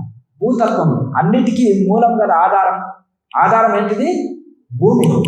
అన్నిటికీ సకలానికి ఆధారం. ఫ్లైట్ ఎంత ఎగిరినా మళ్ళీ భూమి మీదకి రావాలి, పక్షి ఎంత ఎగిరినా భూమి మీదకి రావాలి, నేల గింజల కోసం, ధాన్యాల కోసం. కనుక అలాగే భూమి అన్నిటికీ సకల ఔషధులకి, సకల పాడి పంటకి భూమి ఆధారం. అలాగే మన ఆరోగ్యాలు ఉండాలంటే ఔషధికి కూడా భూమి ఆధారం. కనుక మనం ఆరోగ్యంగా ఉండాలంటే మూల ఆధారం భూతత్వం. ఇది మూలాధారం భూతత్వం. కనుక మనం సాధన వలన ఆ యొక్క మూలాధారాన్ని మనం చక్కగా శుద్ధి చేసుకున్నాం అనుకో, చక్కటి ఆరోగ్య స్థితి ఉంటుంది. ఇక స్వాధిష్టానం అంటే ఈ యొక్క కోరికలకు సంబంధించింది. ఎప్పుడైతే స్వాధిష్టాన చక్రము శుద్ధి అయిననుకో మనకు కోరికలు కంట్రోల్ ఉంటాయి. కోరికలు కంట్రోల్ లేకనే ఇప్పుడు ఇన్ని దుఃఖాలు. అంటే నెవర్ కాంప్రమైజ్. చూసారా, ఎక్కువ చదువుకున్న వాళ్ళనే విడాకులు ఎక్కువైతున్నాయి. ఎందుకు? కోరికలు కంట్రోల్ లేదు. చదువు రాని వాళ్ళు చిన్నప్పుడు చేసిన పెళ్ళిళ్ళు చక్కగా జరుగుతున్నాయి. ఇంత చదువుకున్న వాళ్ళదే సమస్య ఉంది. కోరికలు కంట్రోల్ లేకపోతే లాభం లేదు. కనుక ఉన్న దాంట్లో సర్దుకపోయే గుణం ఉండాలి. ఆవేశాలు, కోపతాపాలు ఉండకూడదు. కనుక ఈ విధంగా ఈ కోరికలు వెలిగిపోయినాయి అన్నమాట. మాకొక్కరికే ఉన్నాయా, తక్కువలకు లేవా అంటే ఎవరికి కోరికలు ఎక్కువ ఉంటావో వాళ్ళకి దుఃఖం తప్పదు. ఎవరికి కోరికలు కంట్రోల్ ఉంటావో వాళ్ళు సంతోషంగా ఉంటారు. అంతేనా కదా? కనుక ఇక ఏదైనా చిన్న సమస్య వస్తే మా ఆయనను వదిలిపెట్టేస్తాను, మా ఆవిడను వదిలిపెట్టేస్తాను, కుటుంబాన్ని వదిలేస్తాను, ఉద్యోగం వదిలేస్తాను, సమస్య వస్తే వ్యాపారం వదిలేస్తాను. సమస్య లేనిది ఉండదు. ఏ రంగమైనా సమస్య ఉంటుంది. దాన్ని ఎదుర్కోవాలి, నిలబడాలి, తట్టుకోవాలి. కనుక స్వాధిష్టాన చక్రం శుద్ధి అయితే ఈ యొక్క కోరికల కంట్రోల్ ఉంటాయి. తద్వారా సుఖంగా జీవించడానికి కారణం ఏంటంటే కోరికల కంట్రోల్ ఉంటే చాలు. తర్వాత అలాగే ఎవరికైతే స్వాధిష్టానము శుద్ధి లేదో కోరికల భయము, మనసు కంట్రోల్ ఉండదు, శరీరం కంట్రోల్ ఉండదు, బాడీ కంట్రోల్ ఉండదు, మనసు కంట్రోల్ ఉండదు. ఇక చాలా దుఃఖమయం అవుతుంది. మణిపూరక చక్రం ఎవరికైతే శుద్ధి ఉంటుందో శరీరము కాంతిమయం, అగ్నిమయం, ఏ రోగాలు రావాలి, ఏ రోగాలు దరిచేయవు. ఎండ, వాన, చలి, ఆకలి, దప్పి ఏ దేశంగా మిషనరీ లాగానే జీర్ణశక్తి ఉంటుంది వాళ్ళకి. అగ్నిమయం, జఠరాగ్ని మంచిగా ఉంటుంది. కనుక జఠరాగ్ని కరెక్ట్గా ఎవరికైతే ఉంటుందో గ్యాస్ ట్రబుల్, మలబద్ధక సమస్య ఉండదు. మంచి ఆకలి, మంచి ఇది ఆకలి తప్పులు అన్ని కంట్రోల్లో ఉంటాయి వాళ్ళకి. చక్కగా సంపూర్ణ ఆరోగ్య స్థితి, అన్ని తట్టుకునే శక్తి ఉంటుంది. అది లేకపోతే దానికి వ్యతిరేకంగా మనం ఇది ఉంటుంది. కనుక అనాథ చక్రం ఎవరికైతే శుద్ధి ఉంటుందో దయా దాక్షిణ్యం, ఇవాళ ఒక దాన కర్మలు లాగా మారిపోతారు. ఇక ఇతరుల బాధలు తన బాధలు లెక్కన అనుకుంటారు. కనుక మరి గొప్ప ఋషులము అని మనం అనుకుంటాం అనుకో, మనం బిరుదు పెట్టుకున్నాం అనుకో, మరి ఋషులలో ఏముంటుంది? త్యాగం ఉంటుంది. తన గురించి కూడా ఆలోచించారు. శివ చక్రవర్తి తన తోడను కోసి పావురాన్ని రక్షించారు. అవునా కదా? తోడ యొక్క మాంసం ఇచ్చేసి గద్దకి తన యొక్క పావురాన్ని రక్షించారు. మరి అలాగే ఇక్కడ కూడా అంత త్యాగం ఉంటుంది అనమాట. తన గురించి కూడా ఆలోచించని ఇది ఉంటుంది. కనుక ఒక సంస్థ పెట్టాలనుకో నిస్వార్థ సేవ చేయగలుగుతారు. గుడి నడుపుతున్నారు, నిస్వార్థ సేవ. ఉద్యోగంలో నడుపుతుంది, దానికి ధర్మం, ఉద్యోగ ధర్మం. కుటుంబం అనుకో కుటుంబ ధర్మం. సమాజంలో అనుకో సమాజ ధర్మం. అన్ని ధర్మాన్ని చక్కగా పాటించి సేవాతత్వం అనేది ఉంటుంది. అణుచుకోలేరు ఆ సేవని. పాలనకి ఇట్లా బాగా మంట ఎక్కువైతే ఏమవుతుంది, పొంగిపోతుంటాయి. ఇది కూడా హృదయ చక్రం ఎవరికి శుద్ధిస్తుందో వాళ్ళు అణుచుకోలేరు ఆ కోరిక అనేది, సేవాతత్వాన్ని అణుచుకోలేరు. అర్థమైంది కదా? భార్య కంట్రోల్ చేసిన భర్త తెలవకుండానే దానం చేస్తారు, భర్త కంట్రోల్ చేసిన భార్య తెలవకుండానే దానాలు చేసేస్తుంది. అట్లా ఆ యొక్క సేవాతత్వం అనేది ఉంటుంది. ఏమయ్యా హృదయం లేదా నీకు అంటారా? ఎందుకు హృదయ చక్రం శుద్ధి లేదా అన్నప్పుడు దయాదాక్షిణ్యం లేదా అంటారు. దయాదాక్షిణ్యం అనే నిర్దయ స్థితి ఉంటుంది హృదయ చక్రం శుద్ధి లేకపోతే. ఉదాహరణకు అమ్మ అని అంటారు, అయ్యా అని ఎందుకన్నారు? ఇంటికి వెళ్ళినప్పుడు ఆడవాళ్ళకు పోతే దయ ఎక్కువ. కృష్ణ పరమాత్మ 7 లక్షణాలు ఎక్కువ పెట్టారంట. కొంతమందికి చక్రాలు శుద్ధి లేకపోతే వ్యతిరేక దిశలో పని చేస్తుంటాయి, అవునా కదా? కొందరికి ఎందుకంటే వాళ్ళలో సహజంగా పక్కింటోళ్ళు అయినా ఏడుస్తారు. మనం మగవాళ్ళు తన ఇంట్లో చనిపోయినా కానీ గంభీరంగా ఉంటారు, కానీ మగవాళ్ళు హృదయాన్ని దాచుకుంటారు బాధని. వాళ్ళు తట్టుకోలేరు కనుక పక్కింట్లో చనిపోయినా ఏడిచేస్తారు, అంతేనా కదా? అంటే కొంచెము దేనికైనా స్పందన ఎక్కువ ఉంటుంది కనుక వాళ్ళకు కొంచెం దయ అనేది సహజంగానే, ఎవరు వచ్చినా ఖాళీగా పంపకుండా ఇంత పెట్టి పంపుతారు కాబట్టి అమ్మ అంటారు. కనుక అమ్మ అనే పదానికి ఎంతో ఇది కనుక అమ్మ అనే వరకు కరిగిపోతారు, తన బిడ్డలాగా కనిపిస్తారు ఎదుటి వ్యక్తి. కనుక హృదయ చక్రం శుద్ధి అయితే దయా దాక్షిణ్యంతో ఉంటారు, హృదయ చక్రం శుద్ధి లేకపోతే నిర్దయతో ఉంటారు. విశుద్ధ చక్రం ఎవరికైతే శుద్ధి ఉంటుందో మనోలయం జరుగుతుంది, మనోలయము జరుగుతుంది. మనసు నిలకడ అయిపోతుంది, ఆలోచన రహిత స్థితిలోకి వెళ్తాను. ఆకాశతత్వం కదా శూన్యతత్వం, అది ఆకాశతత్వం. కనుక ఇది భూతత్వము, జలతత్వము, అగ్నితత్వము, వాయుతత్వం, అనాథ చక్రం. ఇక విశుద్ధ చక్రం ఆకాశతత్వం, ధర్మరాజు. ఈ పంచపాండవులు, పంచచక్రాలు, పంచభూత దేవతలు వరాలు ఇచ్చిన వాళ్ళు. ఇక స్త్రీకి పుట్టిన వాళ్ళు కాదు, ఒక దేవతలు వరాలు ఇచ్చిన సంతానం అది. ఆ దేవతలను ఉపాసన చేస్తే, క్రియ ద్వారా ఆ దేవతను ఉపాసన చేస్తే ఆ దేవతలు ప్రత్యక్షమై వీళ్ళకి సంతానం ఇచ్చారు. కనుక స్త్రీకి పుట్టిన వారు కాదు, స్వయంగా ఒళ్ళో వచ్చి పిల్లవాడు ప్రత్యక్షమయ్యారు వారికి. నవమాసాలు మోసి కన్న వాళ్ళు కాదు వాళ్ళు. కనుక ఆ రకంగా కుంతిదేవి ఆ క్రియ సాధన చేసింది. ఆ ఋషిని ఆహ్వానించినప్పుడు వచ్చి వరం వచ్చిపోయారంటే ఆ దేవతని ఋషి ఇచ్చారు మంత్రం, కానీ ఆ దేవతను ఆహ్వానించారు, ఇంద్రుని ఆహ్వానించారు, అశ్విని దేవతలను ఆహ్వానించారు, యమధర్మరాజును ఆహ్వానించారు. అట్లా ఒక్కొక్క దేవతను ఆహ్వానించినప్పుడు ఆ దేవతలు వరాలు ఇచ్చారు. కనుక ఆగ్నేయ చక్రము ఎప్పుడైతే శుద్ధి అయింది అనుకోండి, అక్కడ దైవానుభూతి పొందుతాం. ఇన్ని రోజుల నుంచి పూజ చేస్తున్నాము, నా ఇష్టదైవం శివుడు, అమ్మవారు, శ్రీమన్నారాయణమూర్తి, దత్తాత్రేయుడు, హనుమంతుడు, రాముడు, కృష్ణుడు అని చెప్పుకుంటాం కదా. కనుక ఆ ఇష్టదైవ దర్శనం జరుగుతుంది, కూటస్థ చైతన్య దర్శనము జరుగుతుంది. ఇప్పుడు అందుకని దానికి తాళం వేసింది అనుకో గుడికి, మనము ఎవరము దర్శనం, చిన్న పిల్లవాడి దగ్గర తాళం చేయింది అనుకో, గుడి ఓపెన్ చేసి పోయి దర్శనం చేసుకోగలుగుతారు.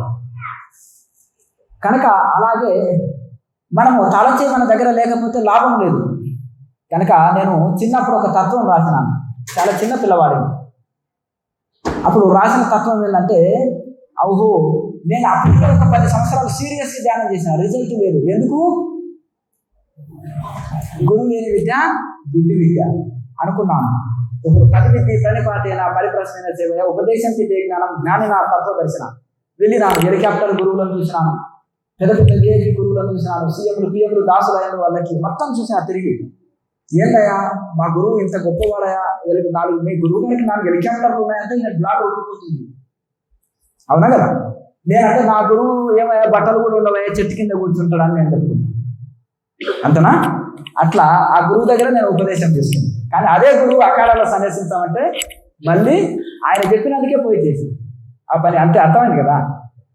ఎందుకంటే నేను అవధూతని సన్యాసం ఇవ్వను ఉపదేశం ఇచ్చిన, నేను కూడా ఆ కాలం నుంచి సన్యాసం తీసుకొని అవధూతగా మారిన కాబట్టి అది నాకు ఆ గురు స్థానం. అక్కడ పోయి నువ్వు సన్యాసం తీసుకుంటే గురువు ఆజ్ఞ అని అన్నాను. ఇప్పుడు సూర్యుడికి హనుమంతుడికి అన్ని విద్యలు నేర్పాడు. మొదటి గురువు హనుమంతుడికి సూర్యుడే. ఆయనను మింగాలని పోయాడు, తినాలని పోయాడు, ముక్కలు చేసేశాడు. వాయుదేవుడు అలిగాడు, తిరిగి నీ కొడుకుకు విద్య నేర్పుతున్నాడు. 64 విద్యలు నేర్పాడు, కానీ మోక్ష విద్య ఒకటి నేర్పలేదు, అది రాముడు నేర్పాలి. మరి ఏమన్నాడు? నువ్వు నా మీద గురుభక్తి ఉంటే రాముడికి పోయి సేవ చేయకు, అక్కడ నీకు ఉపదేశం చేస్తాడని చెప్పాను. అర్థమైంది? అట్లాగే నాకు కూడా అవధూతగిరి మహారాజు జూనాకాడ చూపించినప్పుడు అక్కడ సన్యాస పరంపర కొనసాగింది. ఎందుకు మళ్ళీ నేను సీరియస్గా ధ్యానం చేస్తూ కూడా మళ్ళీ నేను హిమాలయస్కి వెళ్ళవలసిన అవసరం ఉంది. చిన్నపిల్లలకు వ్యాపకాలు ఉండవు, కానీ పూర్ణ ఆనందం లేదు, పూర్ణ శాంతి లేదు. మనసు నిశ్చలంగానే ఉంది, కానీ నేను పూర్ణానందము పొందలేకపోతున్నాను, లోపలికి వెళ్ళలేకపోతున్నాను. ఇంకా అందుకనే ఇక చిన్న జోలు వేసుకొని వెళ్ళిపోయినా. చిన్న పిల్లవాడిని భాష రాదు, ఏం రాదు, అన్నీ వచ్చేసింది ఆడిపోతుంది. అర్థమైంది కదా, హిందీ వచ్చేసింది, అన్నీ వచ్చేసింది, మొత్తం వచ్చేసింది. ఎందరో గురువులు పరిచయం. మా గురువు ద్వారా ఒక గురువుని పట్టుకున్నా ప్రపంచం అంతా తెలిసిపోయింది. ఆ గురువు పేరుతోటి అందరి గురువులు దర్శనమిచ్చి ఆశీర్వదించగలిగారు. అట్లా కనుక ఆ రకంగా మనకు ఇది చేసాం. కనుక మనము గురువు లేని విద్య గుడ్డి విద్య. తర్వాత ఆ గురువు ఆజ్ఞ ప్రకారమే అకాలంలో సన్యసించి అకాల పరంగా కొనసాగుతుంది. కనుక ఆ రకంగా మనం కూడా మనకు అనేది తర్వాత ఆజ్ఞా చక్రము అక్కడ ఓపెన్ అవుతుంది. అర్థమైంది కదా, వాళ్ళు చెప్పినా లేకపోతే మనం 20 సంవత్సరాలు చేసినామా, 40 సంవత్సరాలు చేసినామా, 50 సంవత్సరాలు చేసినామా, ఇక ఏట్లో నీరు పోసినట్టే ఉంటుంది. పిల్లవాడు పలక మెడకేసుకొని పోతున్నాడు, 10 సంవత్సరాలు పోతున్నాడు, ఓనమాలు కూడా రావు. అవునా కదా, మనం కూడా కూర్చుంటున్నాము, ఇంకా పూజ హోమ సామాగ్రి పెడుతున్నాము, పూజా సామాగ్రి పెడుతున్నాము, పక్క వాళ్ళంతా ఇంటున్నారు, మైకులో పూజలు చేస్తున్నాము, హంగామంగా కళ్ళు మూసుకొని ధ్యానంలో కూర్చొని నిద్రపోతున్నాము, చక్కగా కూర్చుంటున్నాము. ఎవరికి తెలుసు? ఒక టీచర్ వచ్చి పిల్లవాడిని టాలెంట్ చెప్పాలి. అవునా కదా, ఒక గురువు వచ్చి వేస్టిలో ఉందని చెప్పాలి. మనమే గురువు తెలుసుకుంటాము, మనమే ఇక పుస్తకాలు రాసేస్తాము, మనమే ఇక గొప్పలు చెప్పుకుంటాము. అంతేనా కదా, పని వాటితో సెంటర్లు కూడా ఓపెన్ చేసేస్తాం బిడుగులు పెట్టుకొని. మనకేం తెలుసు? అంతేనా కదా, గుడ్డివాడిని అనుకోలేడు, కన్నున్నవాడు వీడు గుడ్డివాడు అని తెలుసుకుంటాడు. అవునా కదా, కనుక అలాగే ఆ రకంగా మనం వెళ్ళిన తర్వాత దైవానుభూతి ఆజ్ఞాచక్రంలో పొందుతాం. సహస్రారంలో ఎప్పుడైతే శుద్ధి అయిందో సమాధి స్థితిని అందుకుంటాం. సమాధి స్థితి అంటే ఇక దైవాన్ని దర్శిస్తాము, దైవంలో లీనమయ్యే స్థితి సహస్రారం. కనుక నీటి బొట్టు జీవుడు, సముద్రము పరమాత్మ. నీటి బొట్టు సముద్రంలో కలిసినప్పుడు నామము, రూపము, గుణము కోల్పోయి సముద్రంగా మారుతుంది, వ్యాపకం అవుతుంది. ఖండాత్మ అఖండాత్మగా మారుతుంది. ఇది ఖండాత్మ, దీనికి లిమిట్ ఉంది. ఇప్పుడు మన మనసుకు లిమిట్ ఉంది. ఒక 10 రోజుల కింద ఇది మనకు గుర్తుకు లేదు, ఏం తిన్నామో గుర్తుకు లేదు.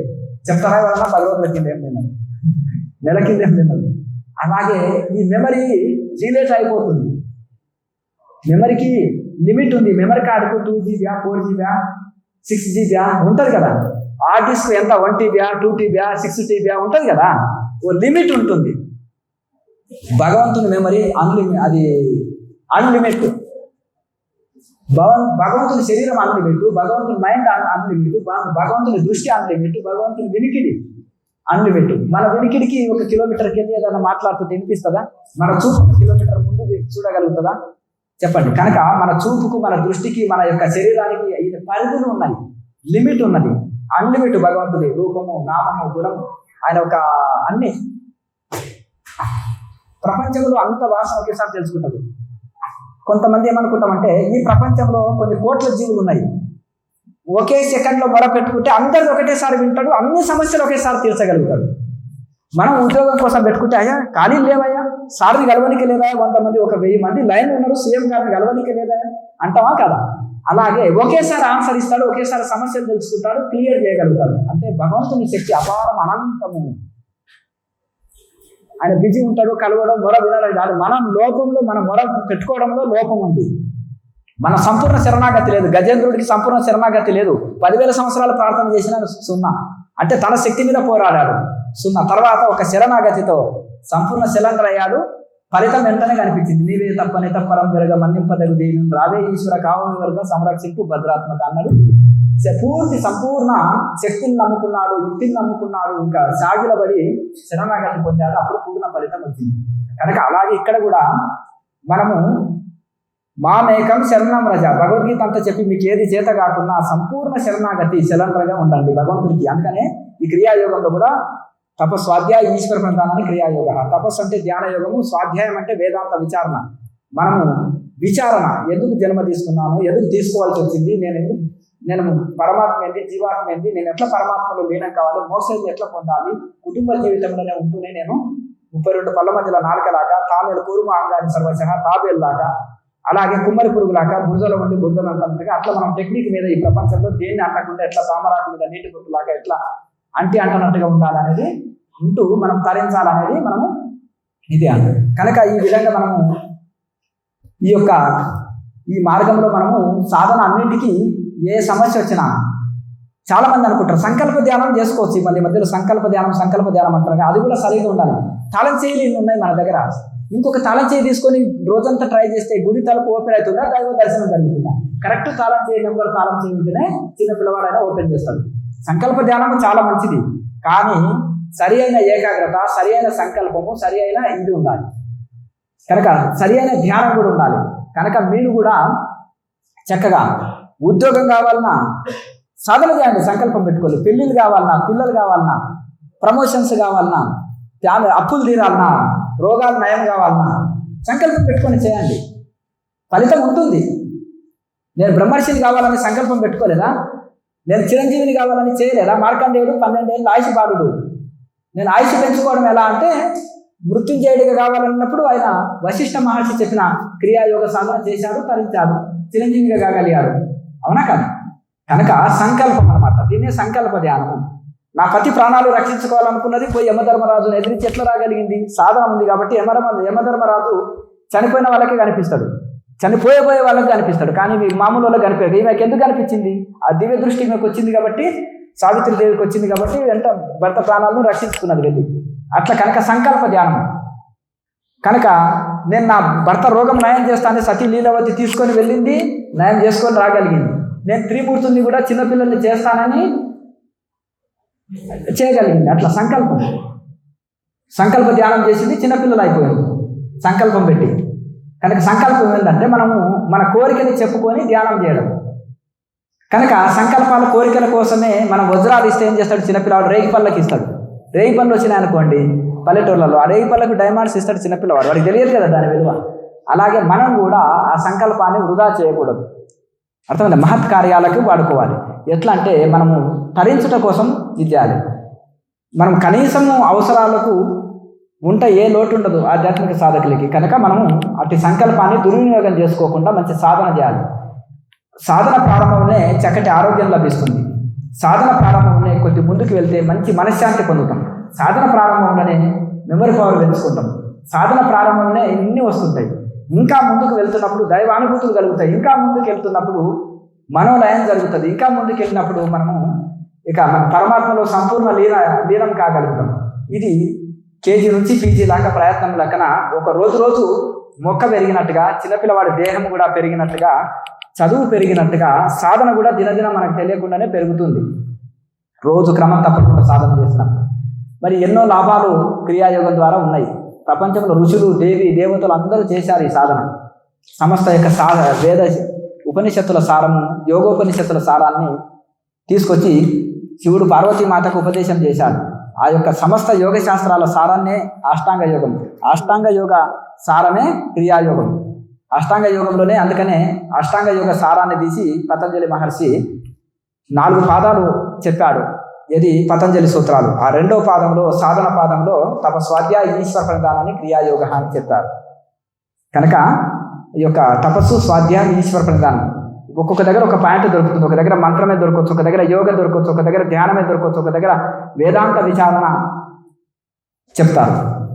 కనుక ఇక్కడ అన్నీ కలుస్తాయి. మంత్ర జపము, ధ్యానము, వేదాంత విచారణ, శరణాగతి. భక్తి అంటే శరణాగతి, సంపూర్ణ శరణాగతే నిజమైన భక్తి. మనము భక్తి అంటే తిలకాలు, మాలలు ధరించడం, యాత్రలు చేయడం, నోములు, వ్రతాలు, పూజలే కాదు. సంపూర్ణ శరణాగతి. నీవే తప్ప నితప్పరం పెరుగా. సంపూర్ణ శరణాగతే నిజమైన భక్తి. ఇక్కడ భక్తి అంటే భగవంతుని యందు అచంచలమైన ప్రేమ, ప్రీతియే భక్తి. నారదుల వారు తన యొక్క భక్తి సూత్రాలు రాశారు. భక్తి, వాట్ ఈజ్ భక్తి? ఏంటిది భక్తి అంటే భగవంతుని యందు అచంచలమైన ప్రేమ, ప్రీతియే భక్తి. కనుక ఆ రకంగా మనకు భగవంతునికి ఆ రకంగా ప్రేమ ఉన్నప్పుడు త్యాగం ఉంటుంది. భగవంతుని కోసం ఏం త్యాగం అనేది చేస్తాం? మీరాబాయి సమస్తం వదిలేసింది. అన్ని వదలమని చెప్తలేడు కృష్ణ పరమాత్మ. అన్నిట్లలో ఉండి మనోత్యాగం చేయండి అంటున్నారు.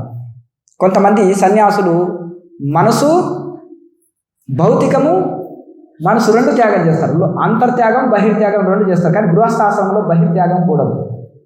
అర్థం బయట అన్నీ ఉంటాయి వ్యవహారాలు, కానీ మనోత్యాగం, మనసుని దైవానికి త్యాగం చేస్తాం. ఏ పని అయినా భగవంతుడి కర్మగా చేస్తాం. భగవంతుని మనసుని సమర్పించుకుంటే అది మనోత్యాగం అంటారు.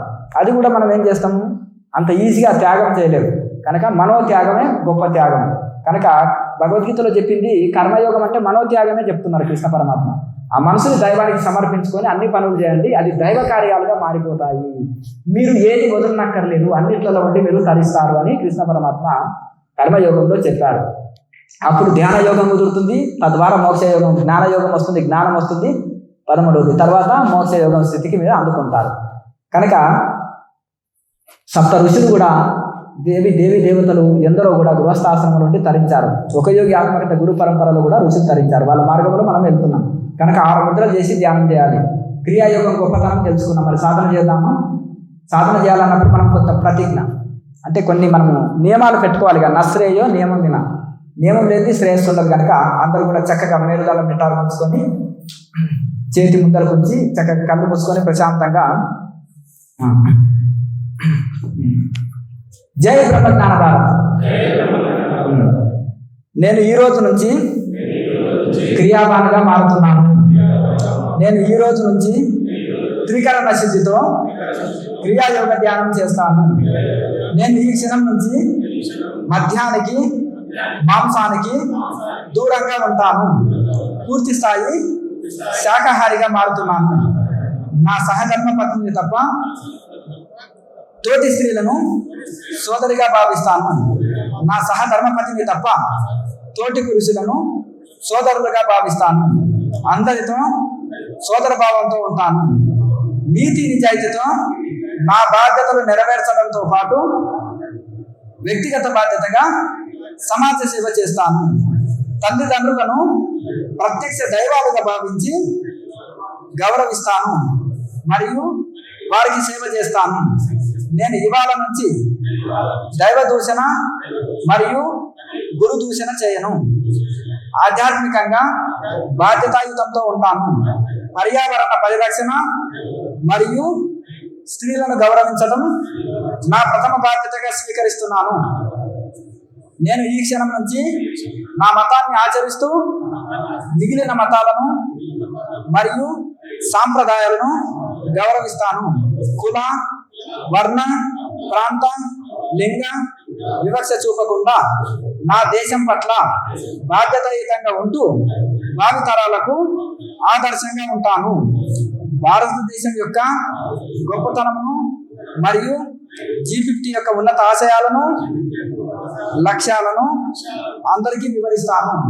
జై బ్రహ్మజ్ఞాన భారత్, జై బ్రహ్మజ్ఞాన భారత్, జై జ్ఞాన వివేక భారత్, జై జ్ఞాన వివేక భారత్, జై బ్రహ్మజ్ఞాన భారత్, జై జై బ్రహ్మజ్ఞాన భారత్. బ్రహ్మజ్ఞానం చేతనే మోక్షం వస్తుంది. ఆ బ్రహ్మజ్ఞానంలో ఋషులందరూ తపస్సులు చేసి బ్రహ్మజ్ఞానం పొందారు. యోగము చేసి తపస్సు చేసి వారు బ్రహ్మజ్ఞానం పొందారు.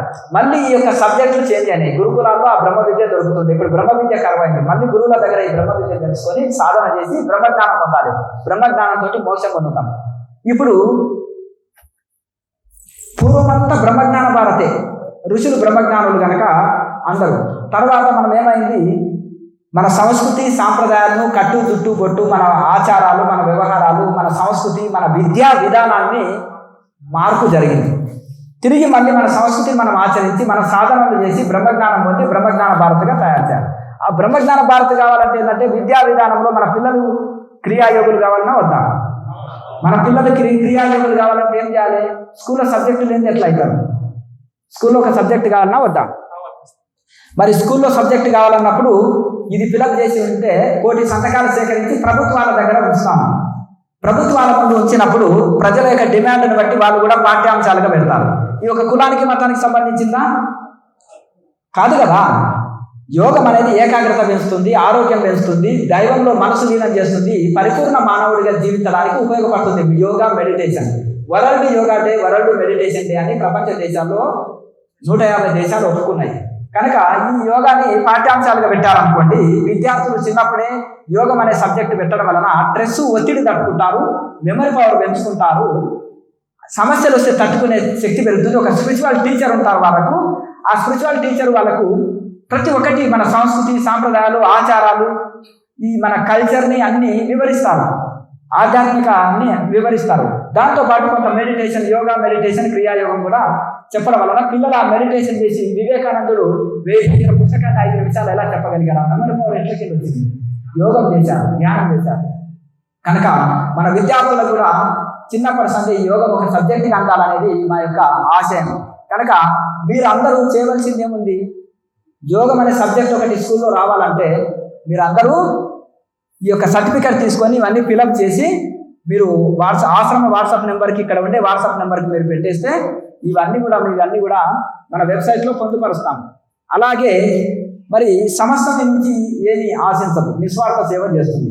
మరి మీరు ఏమైనా సర్వీస్ ఏ రకంగా చేయాలి? ఇప్పుడు మనము సమాజానికి సేవ చేయాలి, తల్లిదండ్రులను గౌరవించాలి, పూజించాలి, తర్వాత సమాజానికి సేవ చేయాలి, పుట్టిన దేశానికి పుట్టిన నేలకు చేయాలి, సేవ చేయాలి, ఆ పర్యావరణాన్ని పరిరక్షించాలి, వ్యక్తిగత బాధ్యత తీసుకోవాలి, సామాజిక బాధ్యత తీసుకోవాలి. ఇవన్నీ మనం చెప్పుకుంటున్నాం. ఇది ఆశయాల్లో ఉన్నాయి. మీరు పాంప్లెట్లు అందజేస్తాము, చూసుకోండి. మరి ఇది చేయాలన్నప్పుడు మీరు వాలంటరీ సర్వీసు మీ నుంచి ఆశిస్తున్నాం. మీ జిల్లాలలో కూడా G50 ప్రోగ్రామ్స్, దేశమంతటా కూడా భారతదేశం అంతటా మన క్లాసులు జరుగుతాయి. G50 ప్రోగ్రామ్స్ అయిపోయిన తర్వాత ఇంకా నెక్స్ట్ మనము భారతదేశం అంతా కూడా మనము క్లాసులు పెట్టేది. మరి పెట్టాలన్నప్పుడు మీ జిల్లాలలో, మీ ఊర్లలో కూడా మీరు వాలంటరీ సర్వీస్ అందించవచ్చు. ప్రతి గ్రామ స్థాయి, మండల స్థాయి, జిల్లా స్థాయి, రాష్ట్ర స్థాయి కమిటీలు వేస్తాము, కన్వీనర్లను పెట్టినప్పుడు దీన్ని ఆర్గనైజర్ని ముందుకు తీసుకెళ్ళి సమాజంలో సేవ చేయగలము. ఏదైనా సరే కార్యకర్తలు లేని ఏమి జరగదు. వాళ్ళు ఉన్నప్పుడే ఈ ప్రోగ్రామ్స్ చక్కగా జరుగుతాయి. కనుక మీరందరూ వాలంటరీ సర్వీసు అందించవచ్చు. అప్పుడు మీరు వాలంటరీ ఫారంలో మీ డీటెయిల్స్ అన్ని నింపి అక్కడ కౌంటర్ దగ్గర ఇస్తే ఒక గ్రూప్, వాట్సాప్ గ్రూప్ చేస్తాము. ఎప్పుడెప్పుడు ఎక్కడెక్కడ క్లాసులు ఉండేది మీకు తెలుస్తారు. ముందు మీ పేరు వాట్సాప్లో మీరు నమోదు చేసుకున్నట్టయితే మీ పేరు రిజిస్ట్రేషన్ చేయబడి ఆ రోజు మీకు అవకాశం కలిగిస్తాం వాలంటరీ సర్వీస్ చేయడానికి. కనుక ఈ రకంగా మీరు సమాజ సేవ అందించవచ్చు. ఇదే మీ నుంచి మేము ఆశించేది. కనుక అందరికీ ప్రపంచమంతా యోగం అనేది అందించాలి. ప్రపంచమంతా ఇదంతా గురువులు ఎంతో సేవ, పరమహంస యోగానంద గారు ప్రపంచ దేశాలంతా సర్వీస్ అందించారు. వివేకానందుడు ఆధ్యాత్మిక సేవ ఎంతో అందించారు. గొప్ప గొప్ప ఋషులు కూడా, వేదవ్యాసులు నాకెందుకు అనుకుంటే 4 వేదాలు రాసి చిన్నప్పుడే, చిన్న పసిబాలుడు అప్పటి సంధి తపస్సు చేసి 4 వేదాలని పునరుద్ధరించి, మళ్ళీ అంతరించిన వేదాన్ని పునరుద్ధరించి ఎంతో లోకసేవ చేశారు. శంకరాచార్యులు నాకెందుకు అనుకుంటే భారతదేశం అంతా పాదాచారి అయి తిరిగి ఎంతో చేశారు. వివేకానందుడు, పరమహంస యోగానంద స్వామి, దయానంద సరస్వతి, గొప్ప గొప్ప ఋషులు ఎందరో భారతమాత ముద్దు బిడ్డలు ఎంతో సేవ చేశారు. ఎంతో స్వాతంత్ర సమర యోధులు, మహానుభావులు మన దేశానికి ఎంతో సేవ చేశారు. కనుక మన వంతుగా కూడా మన పుట్టిన నేలకు, దేశానికి మనం కూడా ఇంత సేవ చేయాలి. కనుక మనము వాలంటరీ సర్వీస్ మీరు అందించవచ్చు. ఇక సాధన ప్రారంభించుదాము. చక్కగా కొన్ని మెలకువలు చెప్తాను మీకు సాధనలో. ఇప్పుడు ఏదో ఒక ఆసనాన్ని అభ్యాసం చేసుకోవాలంటే కొంతమందికి ఇబ్బంది అవుతుంటుంది. స్థూలకాయం ఉన్న వాళ్ళు, కొంతమంది, లేదంటే కొంతమంది మీకు ఆసనం అభ్యాసం లేదు, కాలు నొప్పి వస్తుందంటే చిన్న టెక్నిక్ చెప్తాను. ఆసన సిద్ధి జరగాలంటే బటర్ఫ్లై ఎక్సర్సైజ్ చేయాలి. బటర్ఫ్లై ఎక్సర్సైజ్ ఏంటంటే, ఇప్పుడు 2 పాదాలు ఉంటాయి కదా, ఈ 2 పాదాలని ఇలా మనం నెమ్మదిగా ఇట్లా అనండి, స్పీడ్గా కూడా అనొచ్చు. ఇట్లా నెమ్మదిగా ఇలా అనడం వల్ల నా తుంటి భాగం సాగుతుంది. ఇవన్నీ కండరాలన్నీ ఫ్రీ అవుతాయి, రిలాక్స్ అవుతాయి, ఫ్రీ అవుతాయి. దీన్ని మీరు రోజు ఫ్రీ ఉన్నప్పుడల్లా చేస్తున్నారు అనుకోండి, చాలా ఫ్రీ అవుతాయి.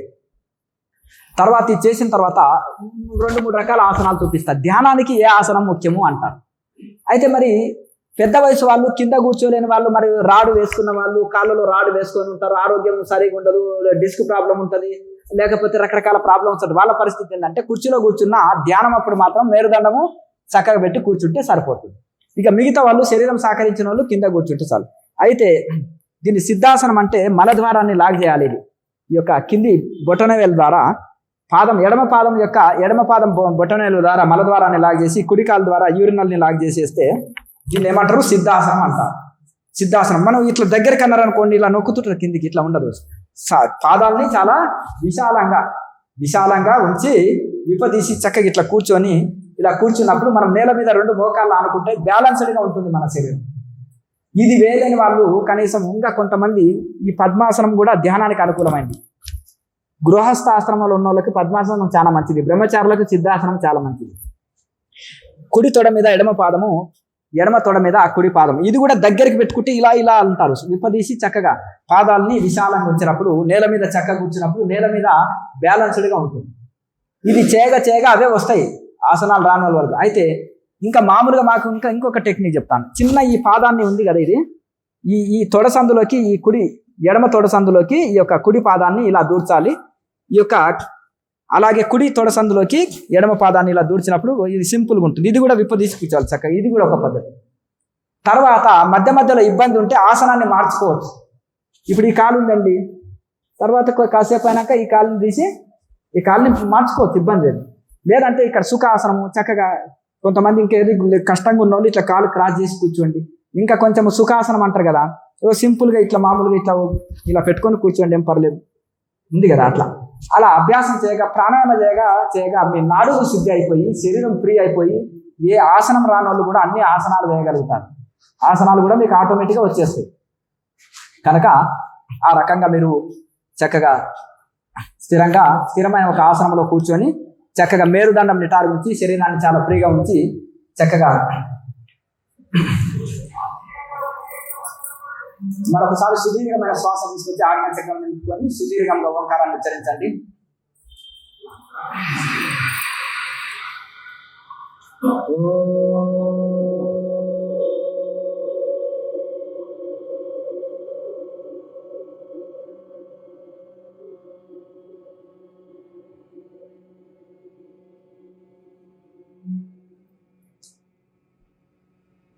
మొదలు నాలుక ఎక్సర్సైజ్.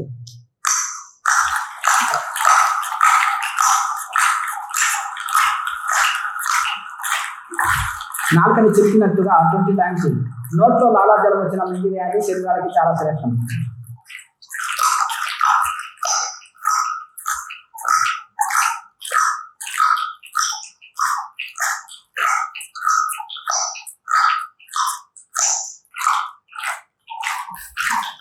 కూర్చోండి, ధ్యానం చేయండి.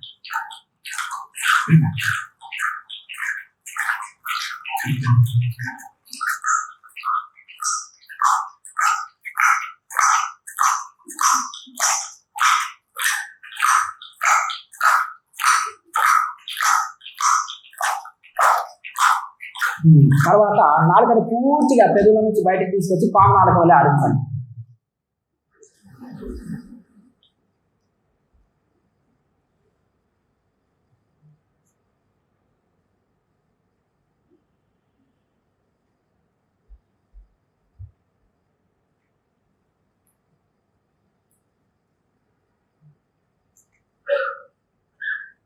నాలుకని పూర్తిగా బయటకు తీసుకొచ్చి పాము నాలుక వలె ఆడించండి.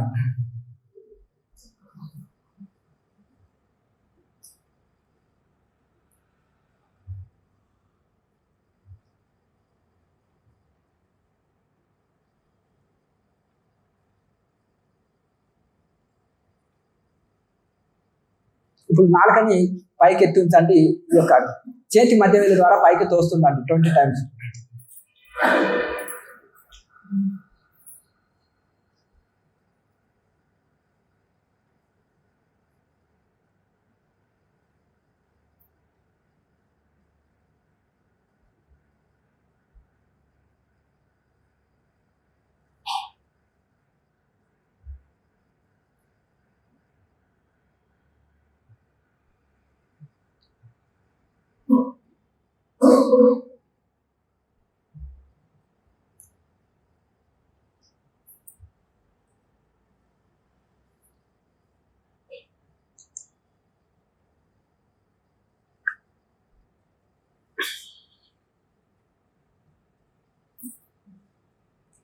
నాలుకని కాళీమాత నాలుక వల్లే బయటకు తీసుకొచ్చి మళ్ళీ లోపలికి తీసుకోండి 20 టైమ్స్.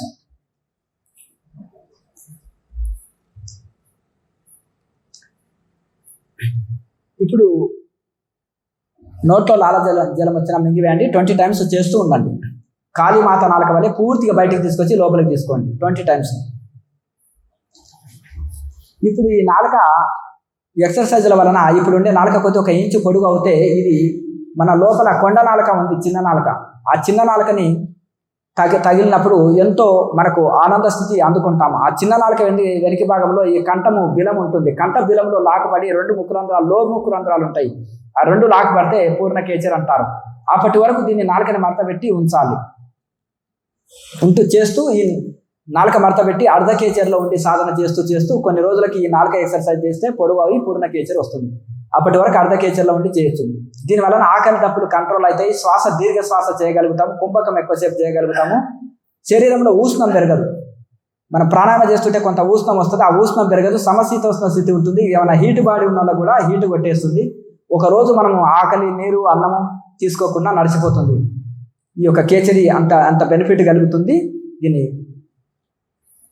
20 times చేయండి. ఈ నాలుక ఎక్సర్సైజులు ఎందుకు చేస్తున్నాం అంటే నాలుక పొడుగు అవ్వడానికి చేస్తున్నాం. నాలుక పొడుగైన వాళ్ళకు కొంత తక్కువ టైంలో వస్తుంది. నాలుక చిన్నగా ఉన్న వాళ్ళకు కొంచెం ఎక్కువ సమయం పడుతుంది. ప్రతి ఒక్కరు ఈ నాలుక ఎక్సర్సైజ్ చేయాలి సాధనకు ముందు. తర్వాత ఇప్పుడు చక్రస్మరణ. ఇక్కడి నుంచి నాలుకని మడత పెట్టి ఉంచాలి. నాలుకని మింగినట్టుగా వెనక వైపు కొండ నాలుక వైపు మడత పెట్టుకొని ఉంచాలి. కొండ నాలుకని తాకిస్తూ వెనక్కి లాక్కోవాలి. నాలుకని లాక్కోయినాక ఒక పొజిషన్ వచ్చినాక ఆగుతుంది. ఆ నాలుకని మడత పెట్టి ఉంచి కళ్ళు మూసి నాలుకని మడత పెట్టి ఉంచాలి. ఇది సాధన ప్రారంభం నుంచి చివరి వరకు కూడా ఈ సూత్రాన్ని పాటించాలి. ప్రతి ఒక్కరు నాలుకని మడత పెట్టి ఉంచాలి. కళ్ళు మూసి ఉంచాలి. మనసు, దృష్టి ఆజ్ఞాచక్రం నిలుపుకోవాలి. మేరుదండం నిటారుంచాలి. శరీరాన్ని చాలా ఫ్రీగా ఉంచాలి. రిలాక్స్గా ఉండి చేయాలి. సాధన మొత్తం కూడా ఇలాగే ఉండి చేయాలి. మూలాధారం నుంచి సుష్మనాడుగుంట ఒక్కొక్క చక్రాన్ని స్మరించుకుంటూ సుష్మనాడుగుంట స్లోగా శ్వాసను తీసుకొచ్చి తక్కువ శ్వాసను ఎక్కువసేపు తీసుకోవాలి. కట్ చేస్తూ కాకుండా సాఫ్గా తీసుకోవాలి. కంటిన్యూగా తీసుకోవాలి. తక్కువ శ్వాసను ఎక్కువసేపు తీసుకోవాలి. టెక్నిక్ మీద తీసుకోవాలి. ఒక బెలూన్లోకి నిండా గాలి ఉన్నప్పుడు చిన్న వదిలితే ఎక్కువసేపు గాలి పోతుంది. సడన్గా వదిలితే సడన్గా గాలి వెళ్ళిపోతుంది. ఇక్కడ కూడా మనము కంట్రోల్గా శ్వాసని తీసుకోవాలి. ఒక్కొక్క చక్రాన్ని స్మరించుకుంటూ ఓం మూలాధారం, ఓం స్వాధిష్టానం, ఓం మణిపూరకం, ఓం మనహతం, ఓం విశుద్ధం, ఓం ఆగ్నేయం అనుకుంటూ మూలాధారం నుంచి సుష్మనాడుగుంట స్లోగా శ్వాసను తీసుకొచ్చి ఆజ్ఞాచక్రం నిలుపుకోండి.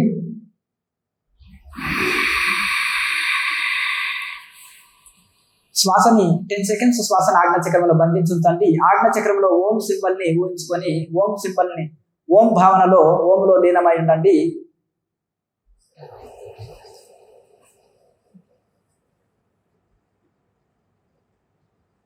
త్రిమూర్తులు, త్రిలోకములు ఓంకారంలో ఉన్నాయి కనుక ఓంకార భావనలో ఓంకారంలో లీనమై ఉండండి. ఓంకారం పరబ్రహ్మ, అక్షర పరబ్రహ్మము ఓంకారం. తిరిగి ఆజ్ఞాచక్రం నుంచి రివర్స్లో ఒక్కొక్క చక్రాన్ని స్మరించుకుంటూ ఓం ఆగ్నేయం, ఓం విశుద్ధం, ఓం అనహతం, ఓం మణిపూరకం, ఓం స్వాధిష్టానం, ఓం మూలాధారం అనుకుంటూ స్లోగా శ్వాసను తీసుకొచ్చి మూలాధారంలో విడవండి. ఇది ఒక సెట్. ఇలాగే 3 sets చేయాలి. మళ్ళీ మూలాధారం నుంచి ఒక్కొక్క చక్రాన్ని స్మరించుకుంటూ స్లోగా శ్వాసను తీసుకొచ్చి ఆజ్ఞాచక్రం నిలుపుకోండి. ఓం మూలాధారం, ఓం స్వాధిష్టానం, ఓం మణిపూరకం, ఓం అనహతం, ఓం విశుద్ధం, ఓం ఆగ్నేయం అనుకుంటూ స్లోగా శ్వాసను తీసుకొచ్చి ఆజ్ఞాచక్రం నిలుపుకోండి.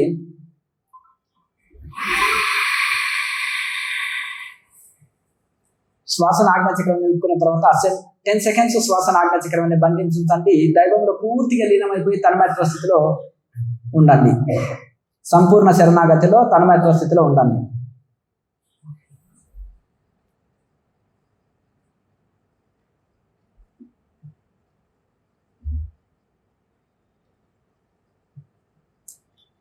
తిరిగి ఆజ్ఞాచక్రం నుంచి రివర్సల్ ఒక చక్రాన్ని స్మరించుకుంటూ స్లోగా శ్వాసను తీసుకొచ్చి మూలాధారంలో విడవండి.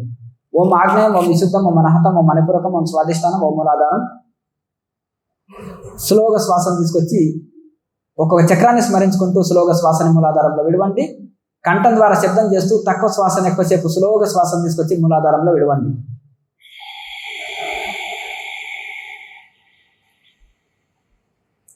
ఇలాగే 3rd set చేద్దాము.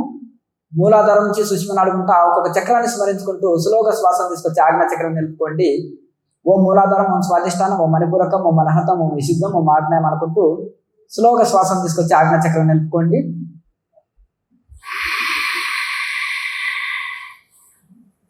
10 seconds శ్వాసన ఆజ్ఞాచక్రంని బంధించుంచండి. దైవంలో పూర్తిగా లీనమైపోయి తన్మయత్వ స్థితిలో ఉండండి.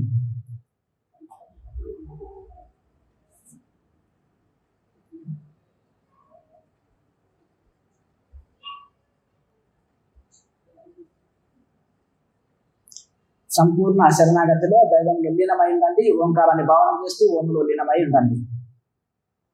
తిరిగి ఆజ్ఞా చక్రం నుంచి రివర్సల్ ఒక చక్రాన్ని స్మరించుకుంటూ స్లోగా శ్వాసం తీసుకొచ్చి మూలాధారంలో విడవండి. ఓం ఆగ్నేయం, ఓం విశుద్ధం, ఓం అనాహతం, ఓం మణిపూరకం, ఓం స్వాధిష్టానం, ఓం మూలాధారం అనుకుంటూ స్లోగా శ్వాసని మూలాధారంలో విడవండి.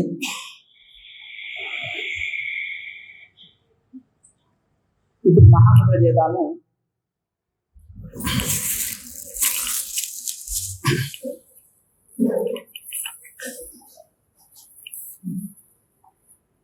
ఇది మహాముద్ర కాళ్ళలో రాడు వేసుకున్న వాళ్ళు, ఇది పెద్ద వయసు వాళ్ళు, ఇది చేయలేని వాళ్ళు మామూలుగా చక్కగా కుర్చీలో కూర్చొని అయినా మేరుదండం నిటారు వచ్చి ఈ ప్రాణాయామ చేస్తూ ఉండండి. అలాగే ఇది 2 రకాలుగా చేయొచ్చు.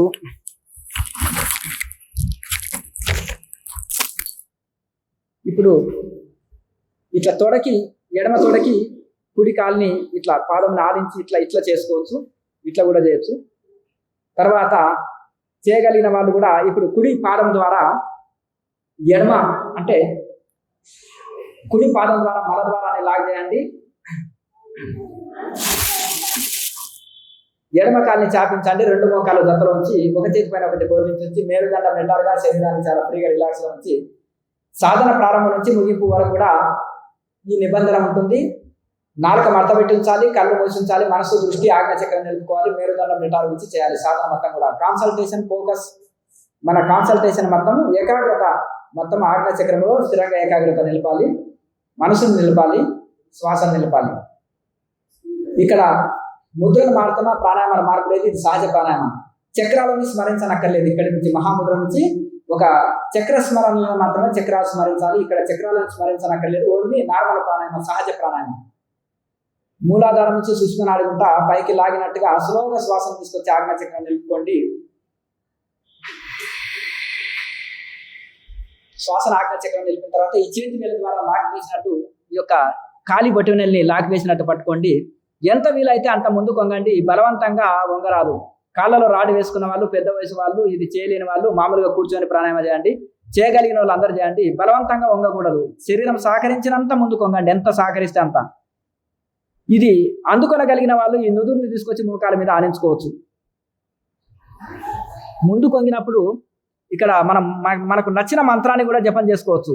శివుడు ఇష్టం ఉంటే ఓం నమ శివాయ, నారాయణుడు ఇష్టం ఉంటే ఓం నమో నారాయణాయ, అలాగే కృష్ణ పరమాత్మ ఇష్టం ఉంటే ఓం నమో భగవతే వాసుదేవాయ, ఓం క్లీం కృష్ణాయ నమః, హనుమంతుడు ఇష్టం ఉంటే ఓం శ్రీ హనుమతే నమః, అమ్మవారి ఇష్టం ఉంటే ఓం శ్రీ మాత్రే నమః.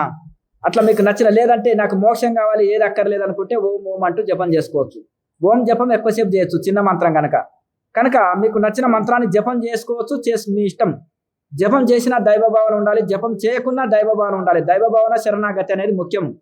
కొంతమందికి జపం ఇష్టం, కొంతమంది నార్మల్గా శరణాగతిలో ఉంటారు. అట్లా మీరు చేసినా చేయకున్నా ఓకే, కానీ శరణాగతి, సంపూర్ణ శరణాగతిలో ఉండాలి. తిరిగి యథాస్థితిలోకి వచ్చిన తర్వాత ఆజ్ఞాచక్రం నుంచి కంఠం ద్వారా శబ్దం చేస్తూ స్లోగా శ్వాసం తీసుకొచ్చి మూలాధారంలో విడవండి.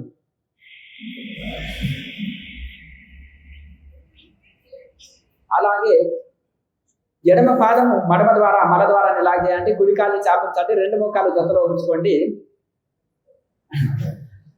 మూలాధారం నుంచి సుష్మ నాడుకుంటా పైకి లాగినట్టుగా స్లోగా శ్వాసం తీసుకొచ్చి ఆజ్ఞాచక్రం నిలుపుకోండి.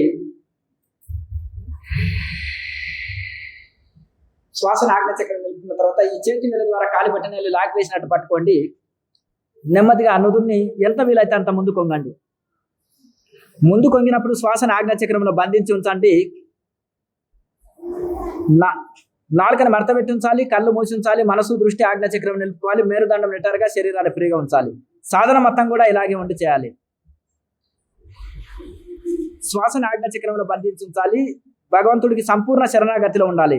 ఈ మహాముద్ర కాళ్ళ నొప్పి, కీళ్ళ నొప్పి, నడుము నొప్పి, బ్యాక్ పెయిన్, సయాటిక ప్రాబ్లంని తీసేస్తుంది. అన్ని ప్రాబ్లమ్స్ని తీసేస్తుంది. బాడీ పెయిన్స్ని తీసేస్తుంది. అలాగే మనసు సూక్ష్మంగా ఉంటుంది. ఆజ్ఞాచక్రంలో కదలికలు వస్తాయి. ఆజ్ఞాచక్రంలో మనసు శూన్యంగా నిలుస్తుంది. అలాగే మనసు దైవంలో లీనం అవుతుంది. అలాగే కుండలిని యాక్టివేట్ చేస్తుంది ఈ యొక్క మహాముద్ర. తిరిగి యథాస్థితిలోకి వచ్చిన తర్వాత ఆజ్ఞాచక్రం నుంచి కంఠం ద్వారా శబ్దం చేస్తూ స్లోగా శ్వాసం తీసుకొచ్చి మూలాధారంలో విడవండి. ముఖ్యంగా ఇది కుండలి యాక్టివేట్ ముద్ర అంటారు. కుండలి యాక్టివేట్ లేనిది ఆధ్యాత్మిక డెవలప్మెంట్ ఉండదు. ఇది కుండలి యాక్టివేట్ ముద్ర. తిరిగి ఇప్పుడు రెండు కాళ్ళని చాపించండి, రెండు చేతులు రెండు మోకాల మీద బోర్లించి ఉంచి మేలుదండం నిటారు వచ్చి మూలాధారం నుంచి సుష్మనాడి గుంట పైకి లాగినట్టుగా స్లోగా శ్వాసం తీసుకొచ్చి ఆజ్ఞాచక్రం నిలుపుకోండి. శ్వాసను ఆజ్ఞాచక్రం నిలుపుకున్న తర్వాత రెండు చేతి వేల ద్వారా రెండు కాలి బట్టి నెలలు లాగించండి. నుదురుని మోకాల మీద ఆనించుకొని దైవంలో పూర్తిగా లీనమైపోయి శరణాగతిలో తన్మయత్వ స్థితిలో ఉండండి.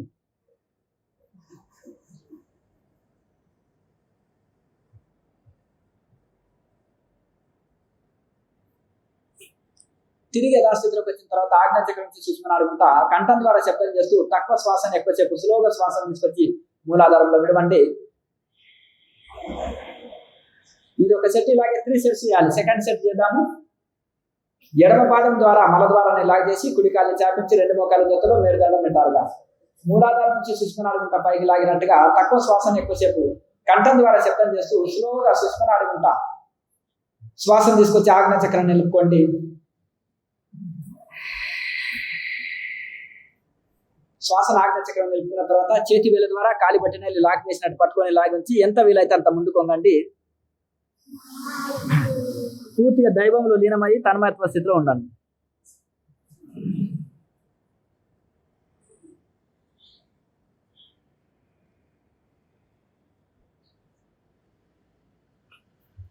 తిరిగి యథాస్థితిలోకి వచ్చిన తర్వాత ఆజ్ఞాచక్రం నుంచి సుష్మనాడుకుంటా స్లోగా శ్వాసం తీసుకొచ్చి మూలాధారంలో విడవండి.